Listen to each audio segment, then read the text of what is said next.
Welcome back, everybody, to another great day at the LCK 2020 Summer. It's me, Valdez, once again with my good friend LS, aka Lesnek. And we got a big matchup here to start the day. It is going to be Afrika up against T1. Afrika on a nice roll themselves, and T1 still rolling off of their success from spring. Having a little bit of a slow start, but still the great team that we know them to be. Yeah, and T1, they had a bit of a shaky series against Hanwha Life, and that is definitely a bit worrisome. And Afrika, they've had some of the easier matchups so far here in summer, and so this is going to be their first encounter with one of the bigger teams that they're going to end up having to go up against. Points of the match going to be on the screen right now. Match 15, a completely bipolar momentum. DRX with 2 wins in a row versus Sandbox. Wait, these are the points of the match from yesterday. I was like, I remember them using that phrase yesterday. So I suppose we can kind of ignore those. I might actually have it here quickly. Let me take a look. But yeah. Bit of a weird chant moment. Honestly, not that big of a deal. Actually, I don't have them either. So the points of the match. Anyway. This is ultimately warming up for Ender later on in the LAC broadcast. Yeah, that's good. Couple of hours. Just introducing Weird Champ a little bit early on in our broadcast. Exactly. Not a big deal. Not a big deal. Team stats here. Afrika currently first in KDA. Team damage per minute, they are second. And then average game time, both of these teams, honestly, it's like molasses uphill in January, I'll tell you what, as they're both going the distance here. Yeah. It's could be a slow one to start this, and these two teams have a little bit of a history together as well. LS, Afrika. Wings. They do both have wings. I'm glad you pointed that out. That's very important information. But also, Afrika was the one team that really had T1's number for many, many years, even when, they were SKT and they were just winning all the time. T1 always seemed to be that one, or Afrika used to be that one team that always had their number, and we'll see if that kind of comes into 2020 as well, as you'll see their lineup here, kind of standard for Afrika nowadays. Yep, and Keen up on the top side is probably where they're going to find the most success today, up against Kana. That is the matchup that Afrika fans should be looking towards in order to try to get some high hopes. Obviously, T1 on the red side, and we'll see what they can manage to actually do as we're back in summer. It is very early on. The T1 draft curses are definitely back in full force. Yeah. And we'll see what that ends up meaning as we come into tonight's series. As they're on the red side, they have counter picks available. They do. And it is effort today, by the way. No Curry. That did start, actually, in their previous series up against Hanwha Life. So they had a lot more success when effort did come into the lineup, so that is good to see. And this is going to be our key player matchup of the day. Mystic with some really high numbers here. You noted that they did play up against some of the weaker teams here in the LCK. They played against Sandbox, and they played against Team Dynamics, who have yet to prove themselves. So Mystic, you all remember, he had the first pentakill of 2020. It was with Mr. Years, good old 200. And he really popped off in a lot of those games on that champion. Wouldn't be surprised if that gets targeted out. Up against Teddy, who, every single time we see this guy, we are impressed. And he has been impressing in recent times on his Ezreal. We kind of get to see the Ezreal difference in LCK, I think, the last time we saw Teddy, compared to some of the other younger members. I remember Dukdam from Team Dynamics trying his hardest, to play the Ezreal, but then we saw Teddy come out the next day, and it was like, oh, okay. Now we understand where that power for the Ezreal comes from. Well, we'll have to see if he ends up playing the Ezreal here today. He's on the camera right now, not putting on the headset, but is talking into the mic, so that is a pretty good power right there. As Afrika we'll see how they draft blind into T1. And again, we're on 10-12 now. Volibear is an option. We could maybe see Volibear here. Yeah, you think so? Well, if either of these two top laners would pick it, I would actually imagine that it would be Kana. And they're starting on red side. So yeah, Volibear should only ever come in as a counter pick. He has so many bad matchups. And I was actually really happy to hear one of the interviews we had earlier on this week with one of the players. They said the same thing. You can't blind Volibear. He has too many bad matchups. He doesn't fit in a lot of comps. And obviously, while this may not be the case in North America, I imagine that this will probably ring true in most of the regions across the world. Yeah, I would expect that as well. But it is the LCK, and we've seen a lot of strain drafting in the past couple of years. And we'll see if that does continue with the Volibear. And if it does continue with stuff like Ezreal versus Aphelios, saw that a bit yesterday. But we saw other picks too. We saw some Senna priority. Kalista was left available. Saw priority on that pick as well. And so it's not only Ezreal versus Aphelios every single time nowadays. As feels like we're taking a look at pretty much every member here on both sides. Here's Ben joining back up in the LCK alongside Mystic. Not a bad partner to have coming into the LCK. Yep. And everyone has heat packs right now, which is a little bit surprising because it's very hot in Korea. And so, not expected to have been seeing them. Yeah. Now also, the other thing is Fly, he's going in blind against Faker, and so some of the obscure matchups that we could maybe end up seeing if Afrika was starting on red, probably not as likely to come in here. This is a big matchup for both of these teams. Again, Afrika has had a much easier road. T1 really need to get this win. So we'll see how things really start off here. As Set is banned away, Varus taken immediately off the table. And honestly, I'm a very big fan of just banning Varus and Ezreal on red side, as Aphelios is beatable. But we'll see how it ends up unfolding. Yuumi taken off the table by Afrika. T1 banning away the Kalista. And this means that Ezreal and Aphelios are both up at this point in time. We've seen sometimes teams on blue ban out Aphelios if they don't want to go and feel forced into picking that pick, but Afrika is not one of them because they do have Mystic, who loves his Aphelios, and they're going to go ahead and ban away TF here, who has risen in popularity here in summer. We'll see what T1's poison is going to be. Hopefully... I was going to say hopefully Ezreal, but Trundle as a ban away when you're red side is so peculiar to me, because Trundle's a counter pick champion thematically, and so you can draft in a way that doesn't allow him to be picked. True, but these Korean teams have been prioritizing him so much. So Aphelios comes in B1, and now T1 can basically layer Afrika in the draft phase and basically just constantly pick champions that outrange him, disengage, and play from afar.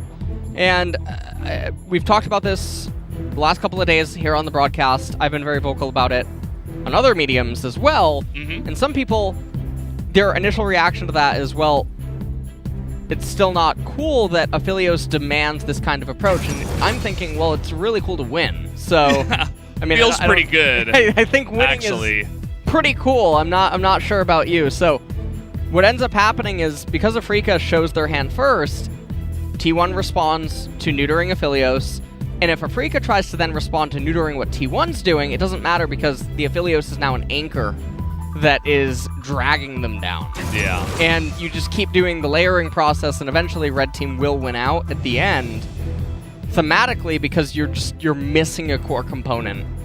So, T1 with the Ezreal Karma. It is one of my favorite R1, R2s that I look forward to seeing in competitive.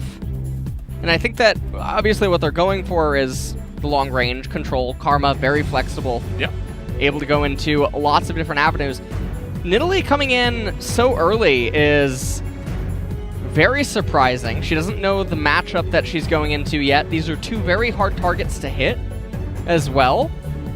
And Nautilus coming in for Afreeca, and now Lee Sin into Aphelios. Doesn't also have a kick target on Nautilus. It's very hard for Lee Sin to find his way in, especially when he comes in so early. So I feel like this is just a massive draft blunder. Yeah. Because Nautilus and Aphelios, they both say thank you, is all that's happening. And in terms of a vacuum matchup, Lee Sin versus Nidalee, Nidalee doesn't really care all that much. Jace now gonna be taken away. Korean teams love their Lee Sin. They love the ability to pick single targets, but, ideally, you can look at it and say it the way I just said it, but when we actually get into the game, we see a lot of the times that it does fall flat, and that's part of the reason why we've lost a little faith in Lee Sin as a champion, and also, thematically, with the comps, he's not too happy, so we'll see if Cuz can pull it off, essentially. I think at this point, R4 Orianna is one of the best options T1 could maybe go with. Alternatively, Karma, she does retain her ability to go mid-top or support. Mm-hmm. So maybe they'll just put Karma in mid lane. Grab a Bard. You could try to grab another support that outranges everything that Afreeca's doing. Yeah. Bard, a little bit awkward because his ultimate doesn't have a whole lot of follow-up. And Leona being hovered, and Aphelios just continues to scream thank you. As started well, and now we're kind of Orianna dipping off. R5 is still an option because you have synergy with Leona and Lee Sin. Mm-hmm. And Orianna very good against Aphelios. Has a lot of long range with the Ezreal. But the way that it's standing, the theme that was opened by T1, R1, R2 with Karma Ezreal has now pivoted into an engagey nature. Ooh. And Urgot returns. This leaves a lot of wonder, I guess, going on here. Urgot coming in blind. Yeah, the Urgod. Yeah. He had a great game. We saw it once, I think a couple of days ago, or last week, maybe on Sunday. And it did look good. I mean, I really like that the Urgot, it's another target Lee Sin can't kick. And against Leona, he says thank you for a Fear Beyond Death target. Yeah. So, I feel like Afreeca, barring the Nidalee pick, have drafted in response to what T1's been trying to do pretty reasonably. And what is the Aatrox? I knew that reaction wasn't going to be great. As Aatrox is locked in. And LS is unhappy. Just another great target that will be... It's going to be difficult for him to hop onto the Aphelios. And now the Aphelios has a lot of protectors to get in the way at the same time. You have the Urgot, the Nautilus. And Aatrox is not going to have a free in through them. So... They'll never win a straight-up team fight. They will never... There is 3 Fear Beyond Death targets. There is no way for Lee Sin to get onto any of those champions. Urgot can stop Lee Sin. Zoe will put him to sleep. Nautilus is going to lock him up. Aphelios is going to say thanks. Yeah, you're dead. Aatrox is on red side, so the fact that Afreeca's on blue means it's so much easier also to turtle later stage team fights in their blue side jungle, all inside of narrow corridors, which really helps Aphelios and Urgot. So, even Zoe to an extent. Now, the one thing T1 does have going for them is they have Karma in mid lane. So, Karma with the Lee Sin, the responsibility is on them to somehow find a way to get ahead early. Urgot versus Aatrox, this is a very old matchup. This was honestly one of the bread and butters to top lane. It is Urgot favored. So, or historically, historically it was Urgot favored even when Aatrox was busted. Aatrox has been brought down a peg, as did Urgot a little bit. But I'm curious to see how it's going to actually play out. Yeah, just in the 1v1 will be interesting to see. But again, it's going to have grander effects on the entire game. I feel like Urgot is just going to be a million times more effective in team fights, as seems like we have a little bit of a toilet issue, actually. We got one of the players had to run to the bathroom quickly, so we'll be right back. We're not going anywhere, but the player will. And, yeah, I don't know. I mean, T1 started off great on their draft. You know, you were talking about R1, R2. And then they saw the Nidalee Nautilus, and somehow that, like, broke their brains. And everything kind of went downhill after that. So I want to take this opportunity to really dive into the meat of it more, because I feel like it's something that we don't get to spend a whole lot of time on during the draft because of the speed at which it goes, and then once the game gets in, you can talk about team compositions.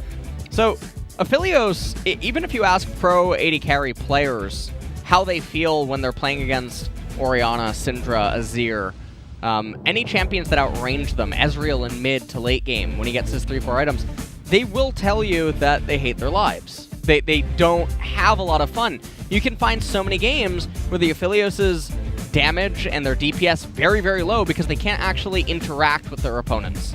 Even though Aphelios has this really cool kit and he has 200 years, it doesn't matter when the opponents just don't let you ever interact. So when Afreeca opens B1, T1 responds Karma Ezreal, which is really reasonable. Karma, multi-role flex, able to go mid, top, and support. Ezreal does beat out Aphelios in the later stages of the game, outranges them, and is also an S-tier AD carry.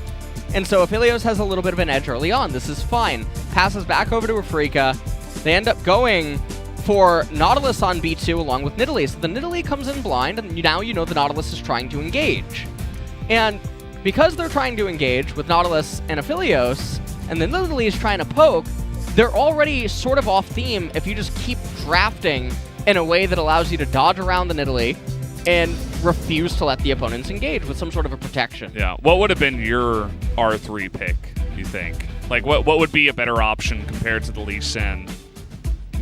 I mean, you can just go Graves at that point, and it's fine. Smokescreen, really, really powerful. Has a decent amount of burst and poke himself. He has insane clear speed. Yeah. You don't need anything super fantastic, and then Graves opens up a lot of options because if you go for an AP top lane with Karma in mid lane, Graves is going to hit like a truck. He's going to have pure lethality, which means that the meta build on like Nidalee, going for the Rod of Ages, she doesn't get the armor until the later stages. Graves is just going to hit like a truck.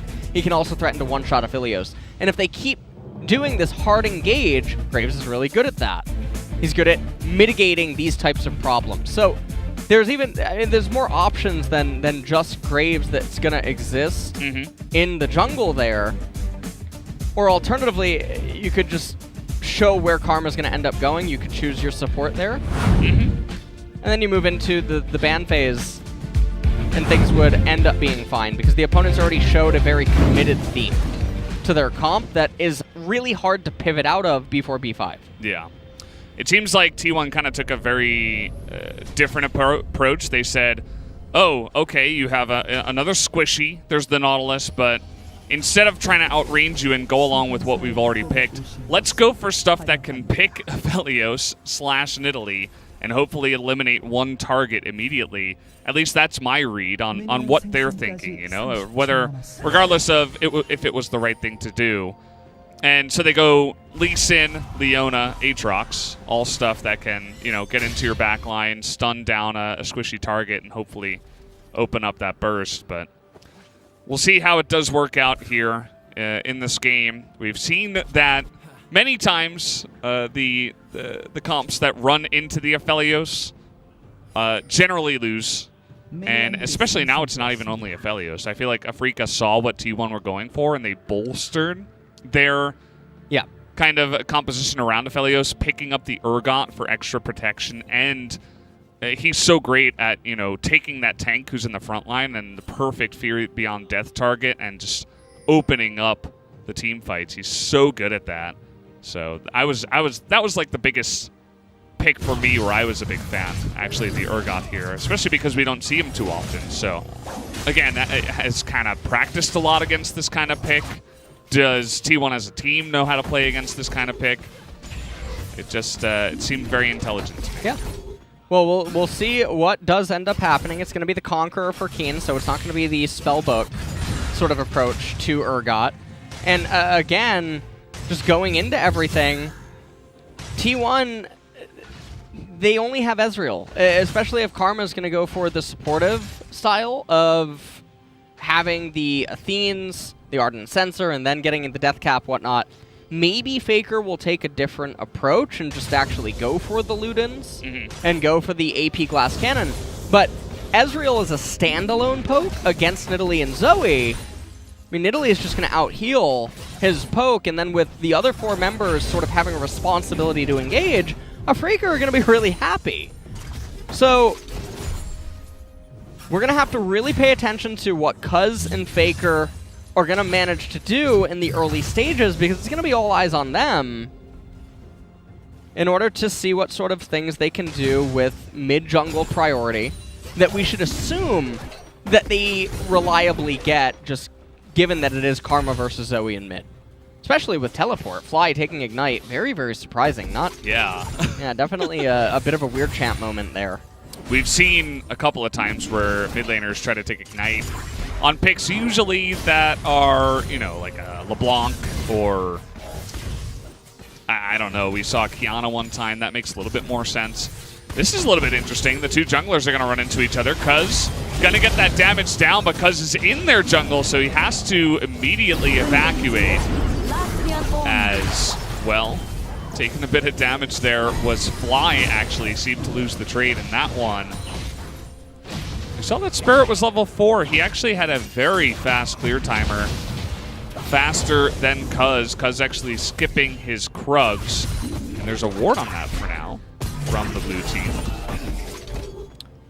Well,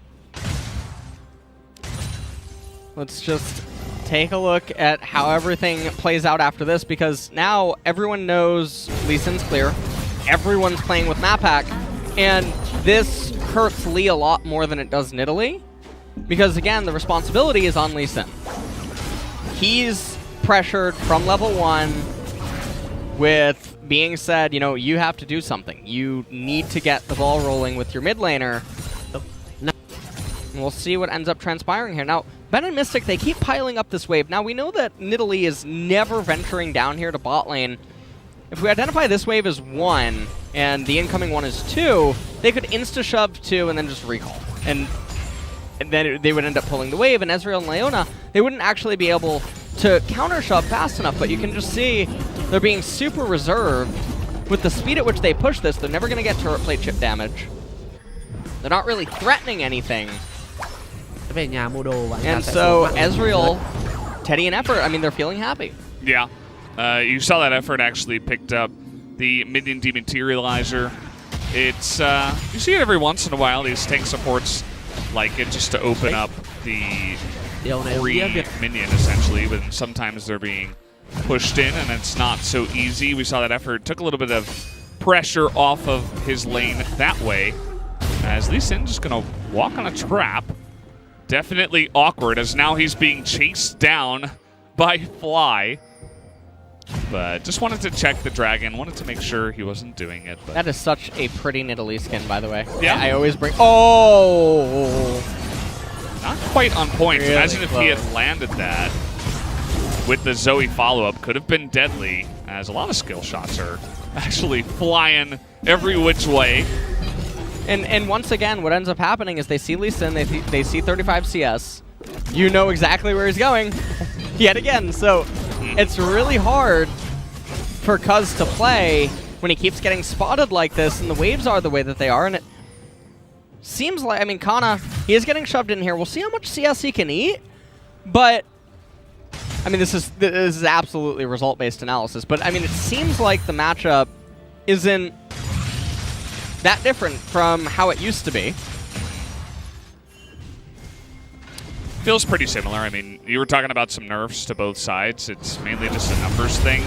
But the way that the two champions interact isn't going to change too much after some of those nerfs. As Faker's going to be caught here, actually. See you later. Fear Beyond Death. That's going to be first blood already to Keen in the top lane. And let me tell you guys, if you don't know Keen, you don't want to feed this guy. Especially on a champion like Urgot. He's going to be having a lot of fun after picking up that first blood. Well, I mean, it's already a 1,000 gold lead here for Afrika. Oh, man. Leona feels not so happy running into the Aphelios already. Tried to get a very aggressive trade under the turret, but they were just barely out of range, and so wasn't able to do much, especially because Ezreal wasn't able to get too much effective damage, as we're going to see how Faker got caught here. So they see Faker going for the honey fruit. He's feeling a little bit hungry. He ends up getting before the game. Put to sleep. And honestly, I mean, Keen just casting the ultimate very early. Fear Beyond Death put Faker into the grinder. And yeah, it's, you know, tasted like World Cone, I guess. Is what Oh no! Oh boy! For you guys who don't know, Faker is the face of the World Cone. Yeah, ice cream cones. It's a great ice cream. It is. Actually, It's really good. It was my favorite ice cream when I first came to Korea. Yep, same. And I used to eat actually a lot back when I was younger, and I didn't have to, you know, I could have it very often and not worry too much about the calories and stuff like that. But it's very delicious. So it is. Actually, it makes sense. And either way, I mean, we've seen Karma's kind of get caught mid lane in that exact fashion, so Faker is going to have to be a little bit careful, especially now that he doesn't have Flash. And because now finally getting to work on that Ocean Drake, although there's a ton of pings onto it, so Afrika absolutely no. Yeah, and Teddy's in a very awkward spot. You can see the effort. Doesn't really know what he wants to do. I think they're just going to give it up, or I can't. Yeah, it looks like they're just going to give it up. So a little bit surprising. And Effort's just going to be allowed to walk back into the lane. Keen now with the Phage and the Executioners here on Urgot. Spirit may be looking for something, but it seems like we're actually just content to play ping pong with all of the waves. Yeah, I saw that Spirit was a little bit apprehensive to just run down towards the ward. He wanted to stay out of vision, so he waited until Ben went over, cleared the ward, and it is a fight for vision down on the bottom side that is going on here. Spirit considering going for this Rift Herald at 9.5 minutes, which could be actually considered a little bit late for the Korean region. They love their early Rift Heralds. Well, seems like Afrika, they're just looking to make something happen, but some really good wards by T1 is keeping tabs on everything. Meanwhile, Teddy just farming up his tier right now with his Sheen. And it seems like we have a rotation for the Herald, but this can get very, very scary. Effort's here as well, though. Yeah, trying to get this 4v3 going, and he is on vision. Trying to poke the eye here. It's going to go down to 72, and just trying to steal that was a bit of a mistake as he goes down. Afrika, and they're going to hand that one over to Cuz. Make something happen, but some really good wards by T1. Pretty happy. Is keeping tabs on everything. That was just really surprising because they saw Effort literally walk right in. So I have no idea what Spirit was thinking. It's not the end of the world to just give over the Herald at that point in time, because everyone's feeling pretty good. You're ahead the first blood and the first blood assist, so you already have some gold under your belt in pretty key champions. And I mean, let's just take a look. They literally see Effort. What do you want me to say here, Valdez? They just greeted for it because the eye was facing them, you know? Unacceptable. This is like when you bring home the report card and you get a 99. And then they, you know, and then yeah, could have gotten 100. Yeah, big mistake. That report card. You bring home a report card, you get 100 on it, and then your mom asks, "Was there extra credit?" Was there 102? Yeah, but Harvard still didn't accept you, so it doesn't matter. Feels bad now. I'm sure everybody can relate. Very intelligent chat we got, of course. And, yeah, trying to get aggressive as T1 in the enemy jungle. Just going for a little bit of a walk, it seems, but not too much avail. Ooh. Very, very close. As Filio setting up a turret. And I have no idea how that landed. That was cheating. What was that? He has a very thin... Oh! Oh, he wasn't able to get over the wall. He's going to have to flash here, but he actually flashes north. Yep. Interesting. He didn't want to get rooted by Mystic in his ears. Maybe ulted and then rooted. He probably would have been followed up on. Yeah. So ends up being the more intelligent play.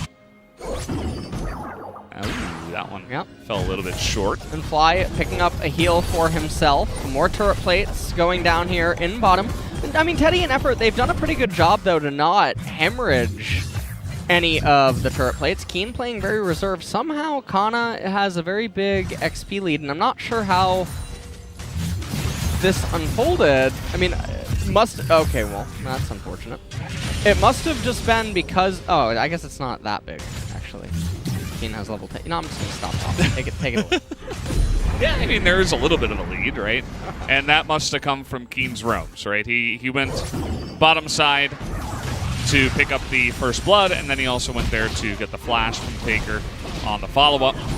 So, it does make sense, but it's not really that big of a lead, as you were eventually alluding to. And he's been one of the guys that's been creating most of the action in this game. We did have the 1 kill greeting for the Rift Herald steal. But other than that, it was Keen active on the map. Yep. Don't see that all the time from top laners. And the Infernal Dragon is coming up. Faker ends up getting the Scuttle Crab, so they'll have that advantage at it. The gold score is just neck and neck right now, though. Pretty much across the board. And this is pretty much expected, though, that T1 should be in a pretty good position early mid and then start to really waver in the later stages. Not super unexpected. If they give away this Infernal Dragon, it definitely is a pretty big feels bad man moment. And, okay, well, Kana's ahead a wee bit. Yeah, just a little bit. Yeah, and it looks like actually, yeah, it's just going to be the Infernal given over for free to Afrika, so... Yeah, pushing mid, pushing bot. And they might actually get a decent engage here. Effort doesn't have flash right now. He's going to get knocked up. Yeah. Stopwatch will save him for just a small moment in time, but he gets sniped by Aphelios out of all people as Cuz tries to kick to keep this one going. A decent amount of burst damage onto Spirit.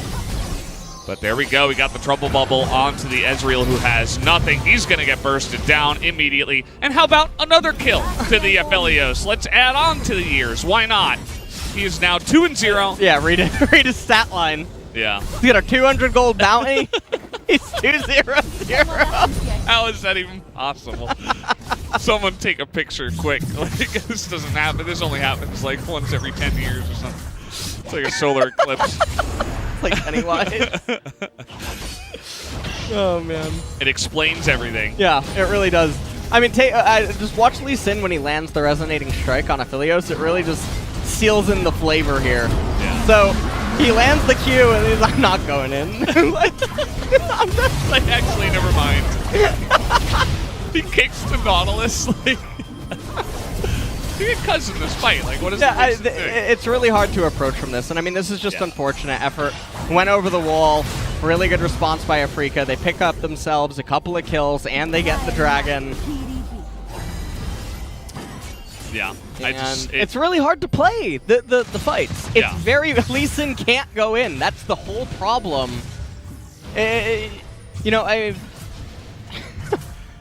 don't know what is expected out of Cuz. He actually has to really just outplay Afrika so unreasonably. When you think about what he needs to do in order to make the champion actually effective in the team fights, it's pretty outrageous. And if he manages to do it, it's a testament to his own ability as a player. Yeah.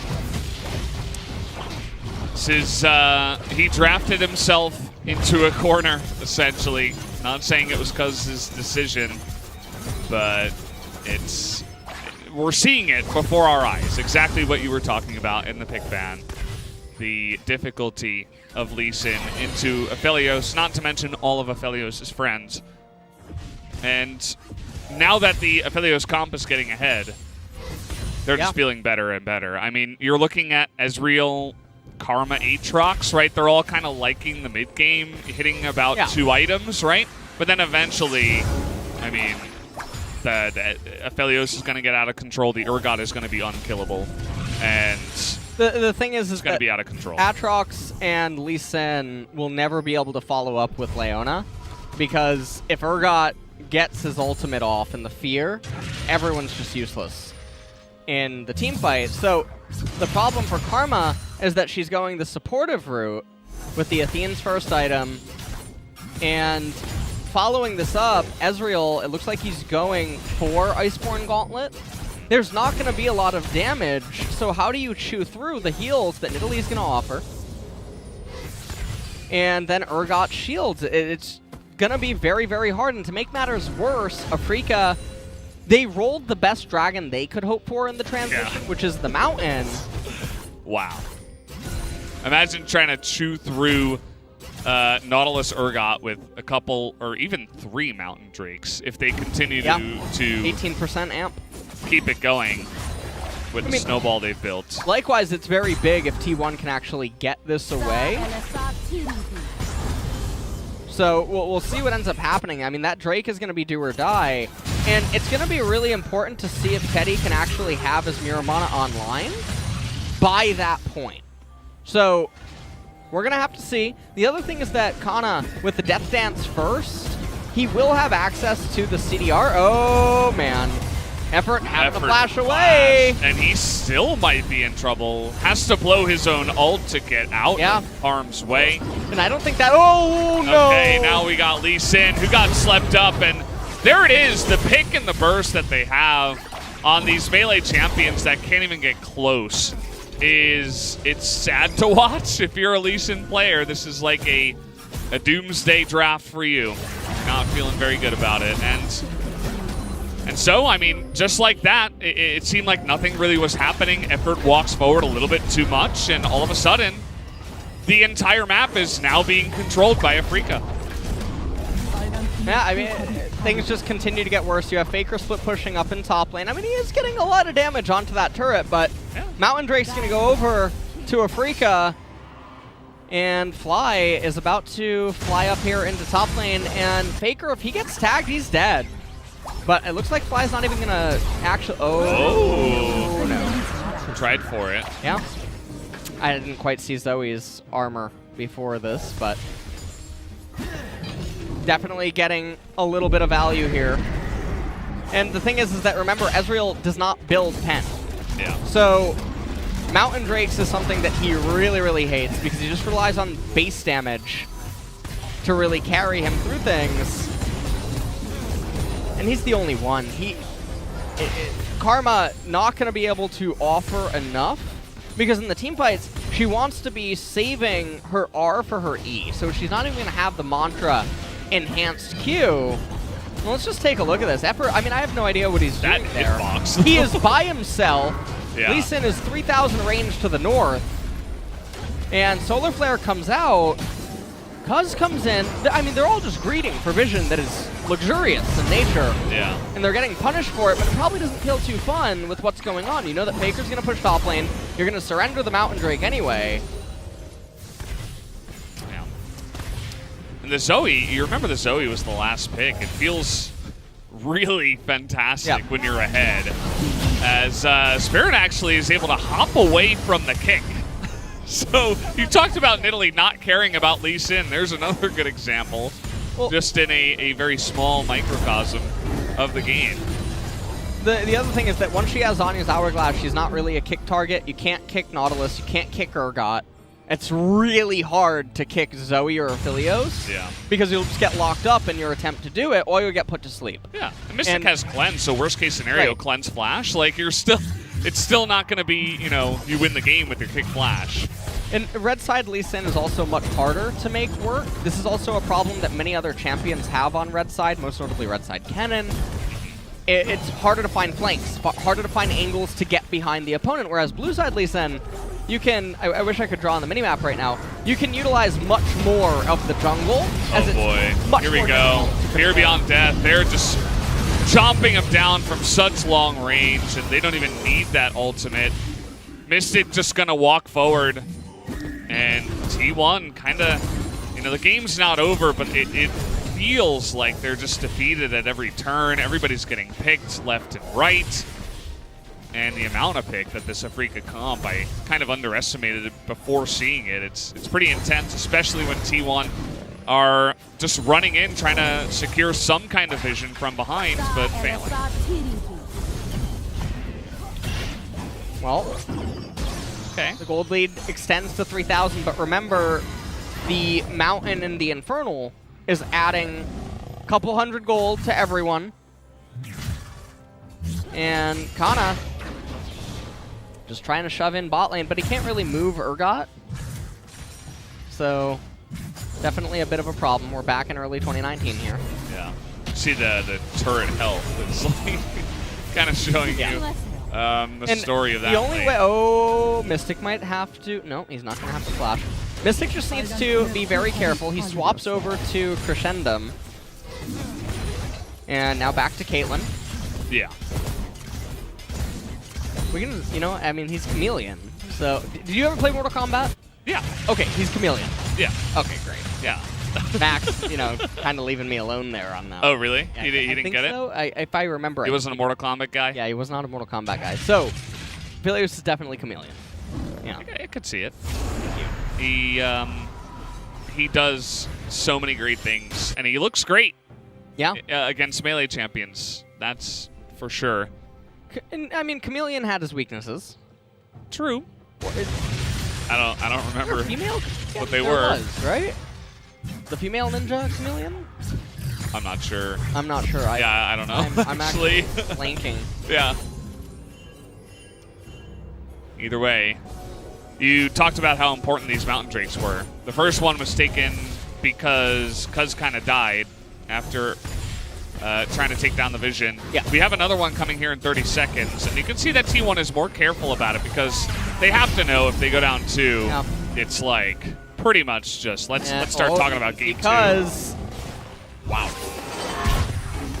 And, you know, good intention. He's hoping to try to get something. You got to be real careful against that gun setup that Aphelios has right now. He's just getting himself a shield. He swaps over to Twitch. Yeah. Did you see them both try to ultimate Mystic and they didn't even make it through the shield? Yeah.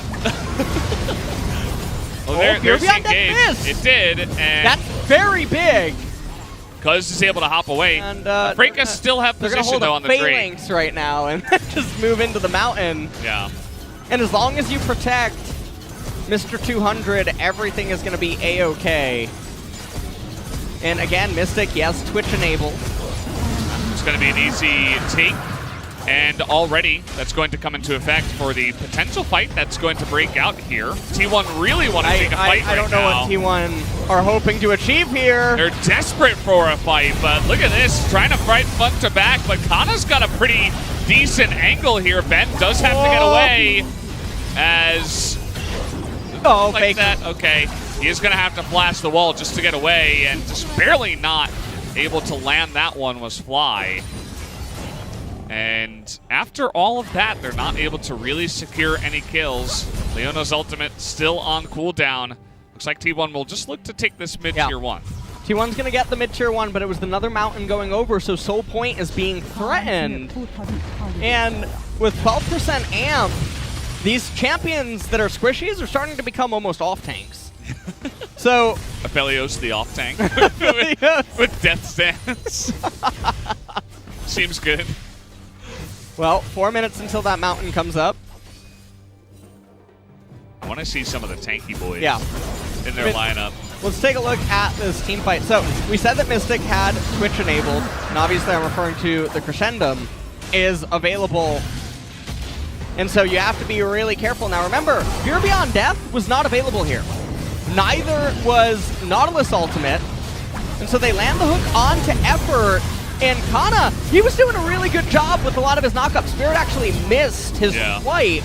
Doesn't really matter all that much. Fly hits the sleep on Faker, but Ben just barely missed the dredge line. Still got the flash out of Karma. She won't have that now for the next Mountain Drake fight. And that's going to be really, really scary. And also, we see Faker actually deviating even further away from the AP Karma, which I think would have been really necessary, but he can't really get...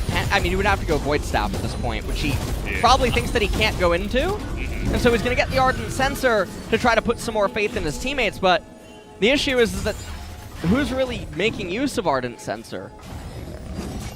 Atrox is... I mean, he's autoing sometimes, sure. It's kind of like a rhetorical question, almost. Teddy's going to mostly be poking from range. Caitlyn, currently enabled. Yes, that's Caitlyn. Who's the Infernum? Is that like Sivir or something? Like, ooh, the red one? Jinx. The red? No, not the red one. That's Severum. The blue one. The blue one? Yeah, like the AoE one. Where you, is that like Tristana? Blue, no, yeah, sure. Tristana, where it's like that one, you can AoE. And Oh no, yeah. Okay, they're gonna burn the flash and the cleanse here, but still having trouble getting on top of that champion, as down will go the Leona just like that. The follow-up there was pretty intense. It was 4v5, by the way, as they're able to pull that off. And now Kana in a bit of trouble. Fear Beyond Death is going to be flashed. But Keen's still full health, and they have GLP. Oh man, gone. He's dead. See ya. Down he does go. That's 2 for none right away. And they pretty much can do whatever they want. I think they'll just run at the Baron and try to zone away Cuz. Well, now they're going to go over to the Baron. They're going to kill the Blastcon. They're not Fnatic. You can watch them play later on tonight. As Cuz does manage to at least get the flash out of Fly. Oh, man. What is going on? It's like one auto over the wall. Cuz is able to get a little bit of health back. All these Fear Beyonds. Not a good look. Dead. It's not a good look. This is not, I don't know. Urgot's still strong, but you got to hit some of those abilities. This is the one way to lose the game, by the way, because there's 45 seconds till Mountain. They could just stop it, back up, let it reset. Don't even. Go to Mountain. There's... Keen, honestly, Keen is such a nice guy. He is not trying to... Excellent fellow. Zergot, well, he had the first Blood King, so we'll give that to him. That one landed. You know, honestly, I think Fly just needs to sleep more targets, and then and maybe it'll look a little bit better. And I mean, let's take a look at this. They go in on Aphelios, but what are you gonna do? He has the double Mountain right now. He also has the Death's Dance. He ends up whipping the Moonlight Vigil, but it just doesn't matter. He's all the way back to full HP. There's just no way to realistically engage. It's so unrealistic, and I love the unironic comments that sometimes get made where people will say that the players aren't robots. You're damn right they're not robots, which is why T1 can't find an opening. All right, well, that's going to go the way of Afrika, and they pick up the Mountain Soul. Cuz desperately trying to get onto Mystic. He survives for so long. How is he not dead? Finally, 1,000 gold is going to go the way of Kana, but it just doesn't matter. All of Aphelios' friends are there to back him up. They're going to beat up the bullies and try to take him down, as Teddy is okay. Spirit getting pretty feisty. Doesn't quite land it there, but it does not matter. As Afrika pick up the Mountain Soul, they take out the jungler, and maybe now they'll take the Baron. Well, with Mountain Soul, it's going to be near impossible. Ezreal can't shoot through anything anymore. Nidalee heals, plus the passive from Soul constantly coming up, there's really no hope. The only out is some sort of a miracle Elder Dragon steal into a team fight win. Now let's just take a look at this as everyone guns for Aphelios, and Mystic just keeps healing, and he's so tanky. By the way, 18% damage to his resistances, and Kana, honestly, he's doing a really, really good job this game. He's trying his best given the circumstances. Teddy also doing really, really good. But it's just such a hard deficit to try to overcome. Yeah. Rabadon's death cap almost completed for Zoe. And after seeing that replay, I feel like I can hear through the internet, maybe I'm connected through my headphones, I can hear people saying, oh my god, Aphelios is so broken. Yeah. How is this champion allowed in the game? What have you done, Riot? As I watch Effort, Cuz, and Kana desperately try to get in melee range, and like, he's already 5-1 with 4 items and a Mountain Soul. Like, of course you're not going to be able to kill him. It was hard to do it in the early game too. And that's why drafts matter, boys and girls. Well, they had a window to try to get ahead this game, and it would have been early and mid. Effort's dead. Just a side casualty going down, I could say. There's not a real way to resist this. Mystic, right now, he has Twitch enabled. And so he's looking for close quarter combat. They're just going straight down. Swaps over to Caitlyn. They don't even need Baron. They're so tanky. All of Teddy's poke is negated. And he's really the only one poking. And there is the pick.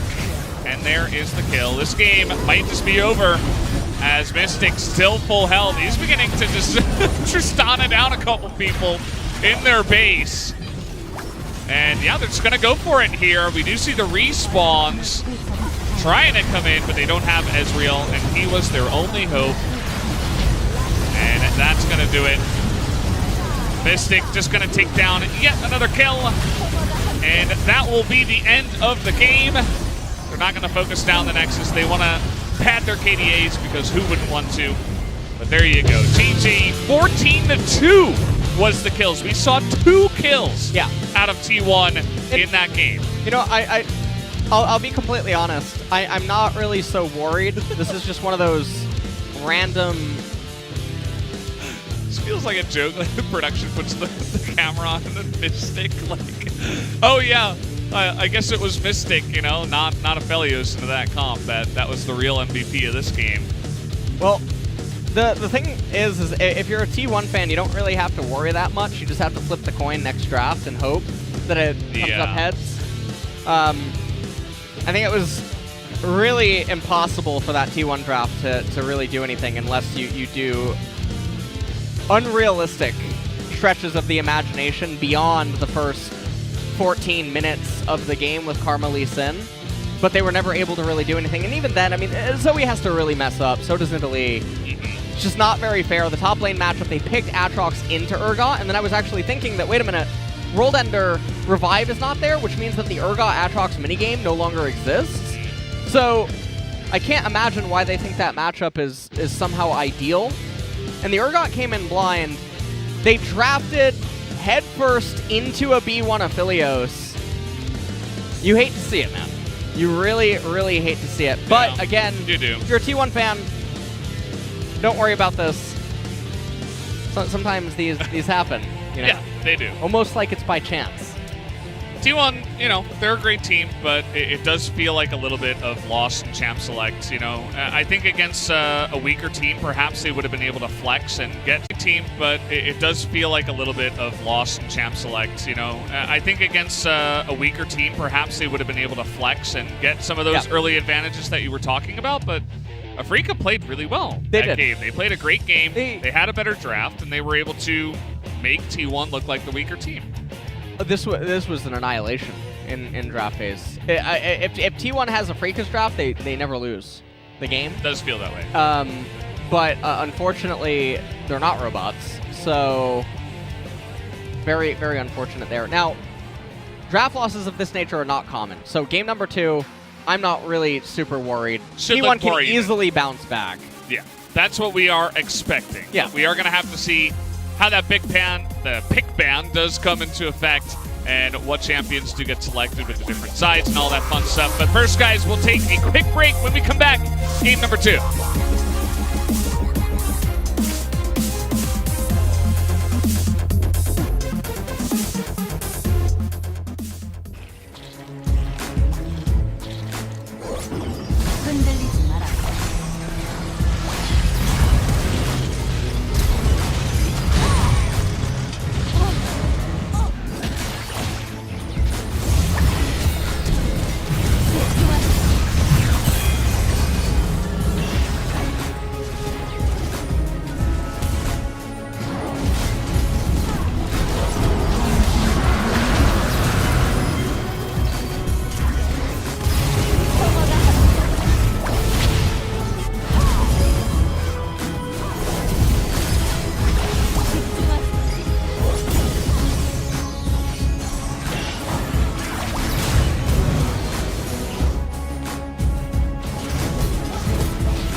리신 한번 자, 끝나자. 타워부터. 얘네가 들어와야 돼. 오케이. 천천히 해봐. 레오나. 타워 할게. 타워 가자, 타워. 타워 쳐. 음파 맞았다. 리신. 리신. 성준이 형 살려. 나 죽이지 마. 아트 봐봐. 아트록스. 아트 잡자. 개풀 있어. 할만해? 야, 이거 카르마 수면이고. 아트부터 잡자. 안 되겠다. 나 이거 끝내. 야, 그만 줘. 나이스, 잘했어, 얘들아. 나이스.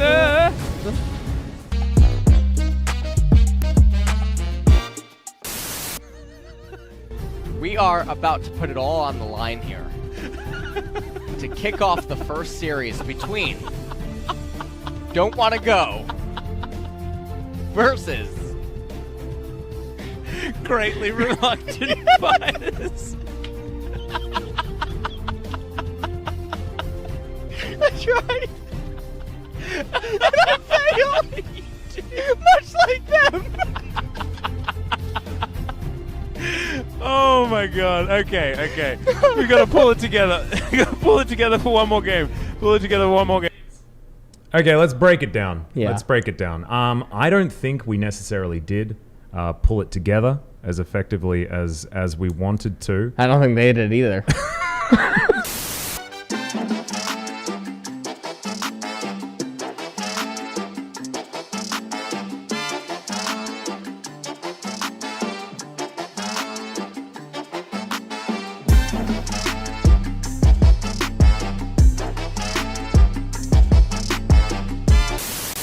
Cover the video just to make sure there's no bottoms. Good boy. There's a theory that my cat actually was in a fight with a big dog. He's got these scars here on his back. He used to be a stray. Yeah, and if he's alive and he looks like this, obviously he won the fight and he killed a giant animal. That's what we assume. He wouldn't run from a fight. No. What?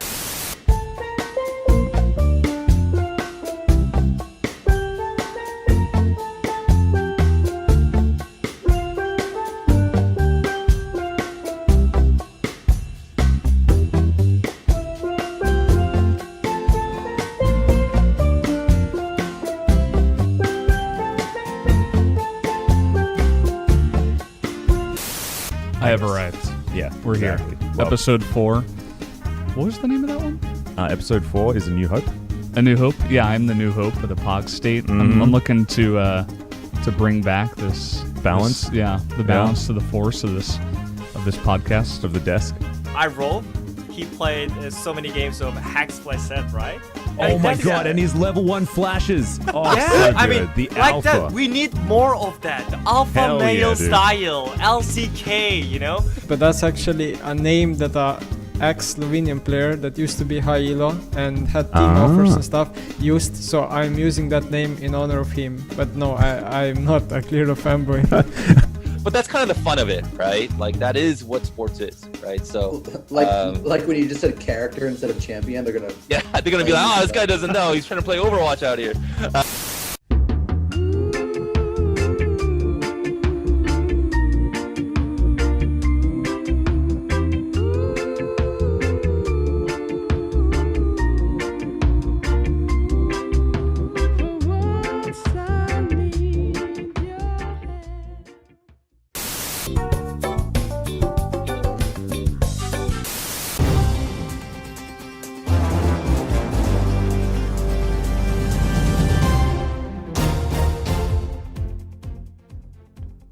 Appropriate time-based greeting. I am Max Atlas Anderson, and this is LCK News. It was the first week of LCK for the summer split, but before we get into the results, we need to cover what has changed since the spring split. Starting at the top, T1 made very few changes in the off-season, most notable being that Closer changed the S in his name to a Z. Yeah, that's it. Gen.G, however, made a big move. Longtime coach Edgar has left the team, and coach Odin has stepped up to replace him as interim head coach. Edgar was with Gen.G from back in 2013, when the team was known as Samsung White and Blue, and stayed as they changed to Samsung Galaxy in 2014 to 17, KSV in 2018, and Gen.G until spring of 2020. During his time, he claimed 2 World Championship titles with Samsung White in 2014 and Samsung Galaxy in 2017. Needless to say, Odin has some pretty big shoes to fill. Things were quiet, however, on the DRX front, although they did officially rename to just DRX instead of DragonX. So, there's that. Similarly for Darm1, they made few changes to the team, but Zephyr was named officially as head coach. He was interim head coach prior to this, and Ghost has officially moved to starting marksman for the team, to absolutely no one's surprise. Here's where we get to the juicy changes, though. KT Rollster. They've called back some former KT solo laners to augment their current roster. Yukal rejoins alongside Kuro in mid, as well as Smeb making his re-debut after a season away from the stage, joining Soan on the top side. I know many are nostalgically looking forward to when the former Rox Tigers solo laners take to the Rift together again. And also Acorn, who joined as a coach at the start of the year, renamed from Chunju back to Acorn, but I think we all still called him Acorn anyway.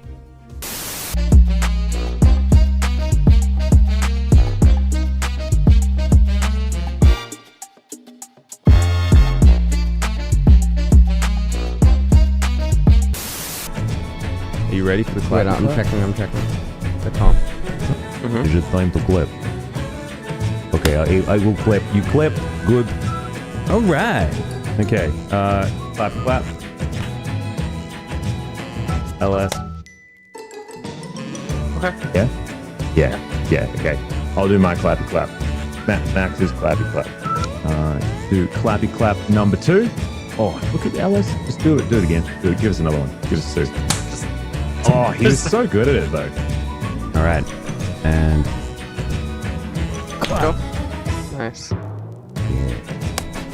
Jesus. Yeah, go ahead.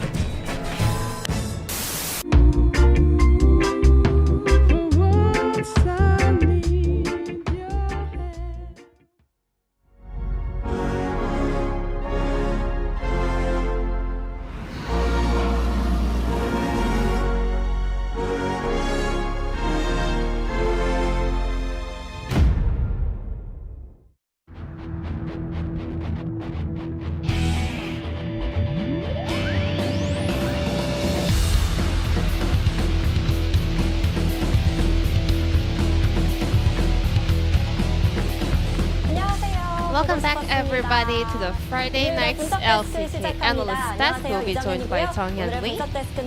And our analysts are Lyra and Kwan. And this is season with the desk translation. Africa is aiming for that undefeated score, and this game around, Africa was having an easy win up against T1. Mystic, with this win, is keeping its undefeated affiliates record in here, LCK Summer Split.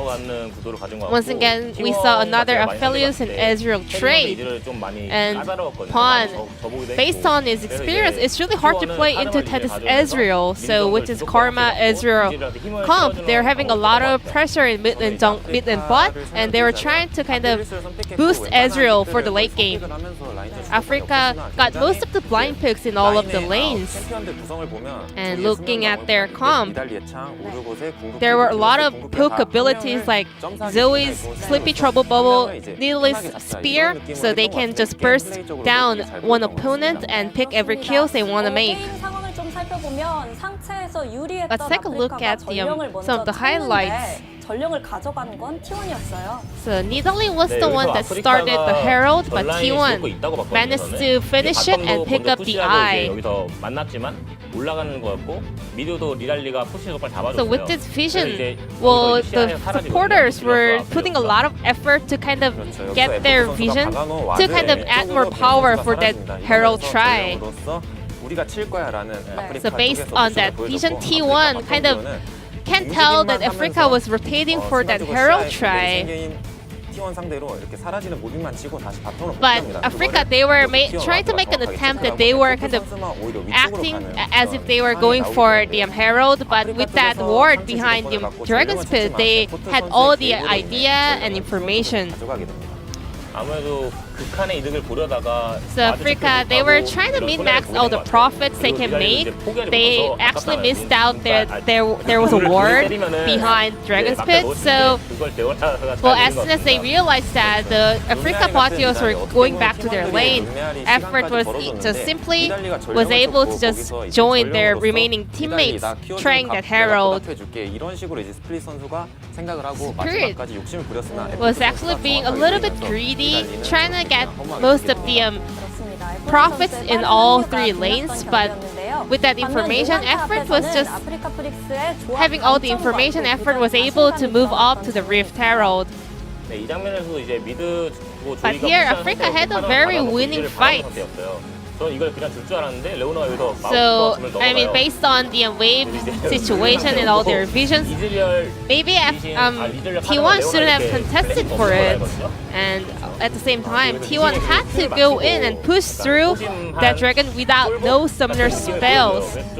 So which was a very risky try. So plan A should have been just letting Africa take the dragon, and maybe they had to focus on the wave situation, but they were going in for the dragon with all the pressure about the objective control. And in addition to that, Cuz was a little bit indecisive for that dragon try.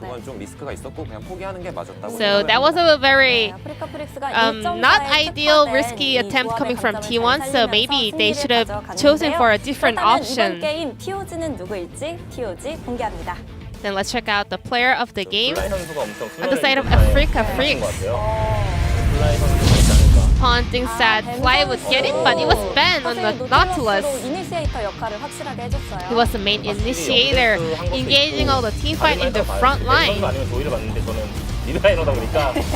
So as Pawn is a mid laner, he thought it will be Ben or Fly, but indeed Ben was really outstanding on his performance in game number 1.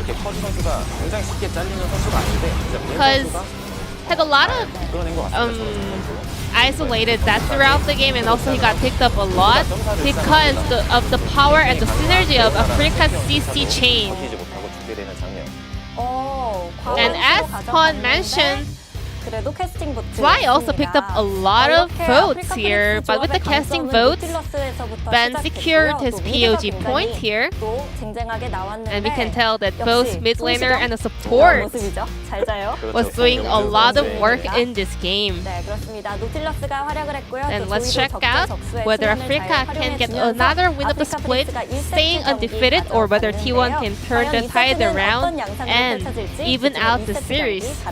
I'll pass it back to our casters. Thank you. Welcome back, guys. Thank you, Ji-sun, as always, for the wonderful translation. Good to hear from everybody on the desk and their thoughts on the game. And we are going to have a substitution, guys. We do see that Cuz, after he played on Lee Sin, they weren't happy with the Lee Sin pick, I suppose. And so maybe LM can play something else. Although, what I remember, LM was a pretty aggressive jungler. We'll have to wait and see what he wants to play. There's two things I want to comment on. One is the support getting the MVP. Obviously, I was the swinger on that one, apparently. Great. But also Fly was the other person in contention. So many people crediting Aphelios. You're not watching the game. It has nothing to do with Aphelios. The enemy team is literally falling into him like a black hole. And the player could be a lot of people. Ben, so many great hooks. Fly, so many amazing bubbles. Yeah. Getting so many things going that game. And it's not to take anything away from Mystic, it's just no, Aphelios was not a problem that game. Yeah, it wasn't like he was outplaying them with his Aphelios. The other thing is the amount of people being toxic towards, I mean, in the interim, right, about T1. The players are all phenomenal, but sometimes the drafts are really making it hard to do anything, and that's why I think that there's a lot of eyebrows raised here about LM and Cuz swap out, because what could Cuz really do last game? Yeah. I mean, we don't know 100% that it was because of, you know, T1 nice thinking... pun. Atlas, nice pun. Oh, thanks, Papa Smithy over there. We don't know 100% that they were saying, oh, Cuz didn't have a great game, that we gotta sub him out, you know. Maybe he's just not feeling it today. Maybe they came to a mutual decision. It's, you know, it's hard for us to really, it's all just kind of conjecture from our spot, but we can make guesses and assumptions, that's for sure. And we did see Yuumi banned again. Really high priority on the Yuumis here, and even the Trundle's getting banned in both games. Leaving Aphelios open, Ezreal open, once again. Except this time, Aphelios will be denied. Well, T1 electing for Kalista as the champion pick here. And we'll see what Afrika ends up responding with. Kalista already does have a theme of being dragged into the Harden Gauge. And I'm very doubtful that she will be getting flexed here. And okay, well, Ashe coming in immediately to answer her. And honestly, I mean, Ashe Tom Kench it neutralizes pretty much all of Kalista and her combos down in bot lane. And while Kalista can have an impact in the later stages of the game, during laning phase itself, not able to really do a whole lot. And okay, Ashe Braum. So what they're going for here is they're going for the Glacial passive. Now, yes. They already have two. Maybe Sejuani for the third might be able to get it rolling as well. What if they go for 5? What does 5 do? Nothing? It's fine. Are there, well, Trundle's banned. That's one of the other Freljord champions that I know. We don't see that many others. As, okay, TF is available. Faker had a couple of great games on the TF already here in summer. Seems pretty happy with TF being back in the meta. Well, TF locked in. And I wonder if they're just willing to blind it so early here because they don't give any credit to Fly's champion pool. And so Olaf getting picked up. So T1 is going full all in. Sin to win. That is Yeah. be the motto here. There's only one direction for them. I'm not talking about the ban. They're going forward straight into Afrika. And Afrika, they see this, you know? They should know. See it, yeah. And they should draft accordingly. Galio on the table, and that'll match Destiny Gate. So again, I mean, it's another disengagey champion, very tanky, can kite backwards, easily protect Ashe, match Twisted Fate on the ultimate, and definitely cause a lot of problems. But Twisted Fate and Olaf, this is very akin to the previous game, where until we really know the jungle pick and what's going to be going on here, things are still looking a little bit weird. Now, interestingly enough, I mean, there's a champion coming to mind in the jungle right now that against this B1, B3 of T1 doesn't really look that bad. And I'm referring to Kha'Zix. It's been a very long time. But that is a bit of a blast to the past. Definitely. With the champions that Afrika has right now, obviously Graves can easily be on the agenda as well. How about, like, Kindred? Kindred's fine as well, given that the team composition that they have right now, but Olaf and TF would have a little bit more value, at least in the early stages. Bard being banned away, so they're giving credit for T1 to try to pivot away.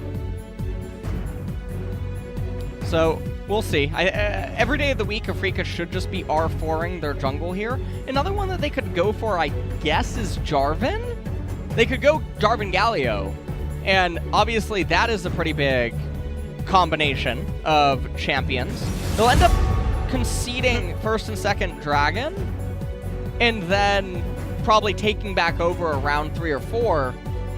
It's also very good at locking up all the champions. Twisted Fate, very prone against Jarvan. Olaf obviously gets locked in. Graves, another really good champion. So, I mean, the really interesting thing here is that Afrika's actually doing the layering process that we mentioned in Game 1, where you identify the B1 of the opponent, and then you constantly layer it. And it doesn't matter what the opponent tries to do, they can end up having a weakness if they're anchored down, if their B1 pick isn't flexible. Yeah. And so this is why B1 picks like Karma, who can go 3 different roles and have multiple different styles, are very, very strong, or a champion that fits into lots of team compositions without a clear-cut weakness, like Ezreal, Gangplank, Gragas. These types of champions have a lot of power, and like we said about T1, in, that's all that they're doing in their draft, and Afrika's entire draft is designed to handle it. Yeah. Let's add a little bit of more in to that comp with the Kennen. As I said, we are only going in the forward direction here for the team that is T1. Afrika, identifying it early. And I'm curious to see what they're going to round it out with. We got a top pick that's going to come in here. How else are you going to fight against what T1 has drafted? And I really like if they go with another Magic top laner here against T1, and the reason that I say that is because now Graves can just go lethality, and he will hit like a truck against everyone because you can't itemize against him. With all this CC, the opponents aren't incentivized to get Ninja Tab eyes, so Graves and Ashe they're sitting pretty. There's not going to be any on-hit damage reduction. The kiting backwards out of Afrika, very powerful as well. It's not like T1 doesn't have options, but once again, this game will be decided most likely in the first 15 minutes of the game. Olaf should get first and second Drake. Third Dragon is going to be the decisive fight. If Afrika gets it once, the tides are just going to turn and T1 will be reduced to smoke and mirrors with the Twisted Fate and have to play it out that way. Yeah, which is not easy, and it's something that we talk about often, the pressure being on one team to try to make plays early on in the game rather than sitting back and letting the comp doing the work for them. And we've seen, players like Faker on TF be able to warp games into their own favor, and we'll see if he can pull it off here once again with an Olaf helping him from the jungle as we take a final look at the comps here. We talked about it a lot in pick ban, but does make a lot of sense. There's also a lot of great ults on the enemy team for you to steal. As the Sylas, you can take TF. You will have Callista, Alistair to survive, Kennen to go in. So many options for Keen, and a guy like Keen who can just absolutely take full advantage of that is going to be really fun. You were talking about, you know, protecting the Ashe. How about just the Fate's Call? Yeah. For the Sylas. Just the Fate's Call. Uses it on the Ashe, and now he can get her out of any bad position and survive for a long time. And so it's going to be really problematic in the later stages of the game. And remember, Sylas, he came in R5, but there's lots of other options that even could have been picked top lane. I mean, Soraka could have came in on R5. And then good luck, have fun trying to actually kill anyone on the side of Afrika. That would have been another option. I mean, there's so many champions that could have actually been picked up. Vladimir even could have came in on R5. Rise. I mean, that's a bit of a blast to the past. We haven't seen him in a very long time. How about Renekton? I'm kidding. I'm just trying to tilt you. I know it's been it's been a rough couple of drafts for you. I'm just trying to push you over the edge. I'm disappointed you didn't say Aatrox. You know, like. Yeah, Aatrox was too obvious. I felt I had to take it a step further, you know? Well.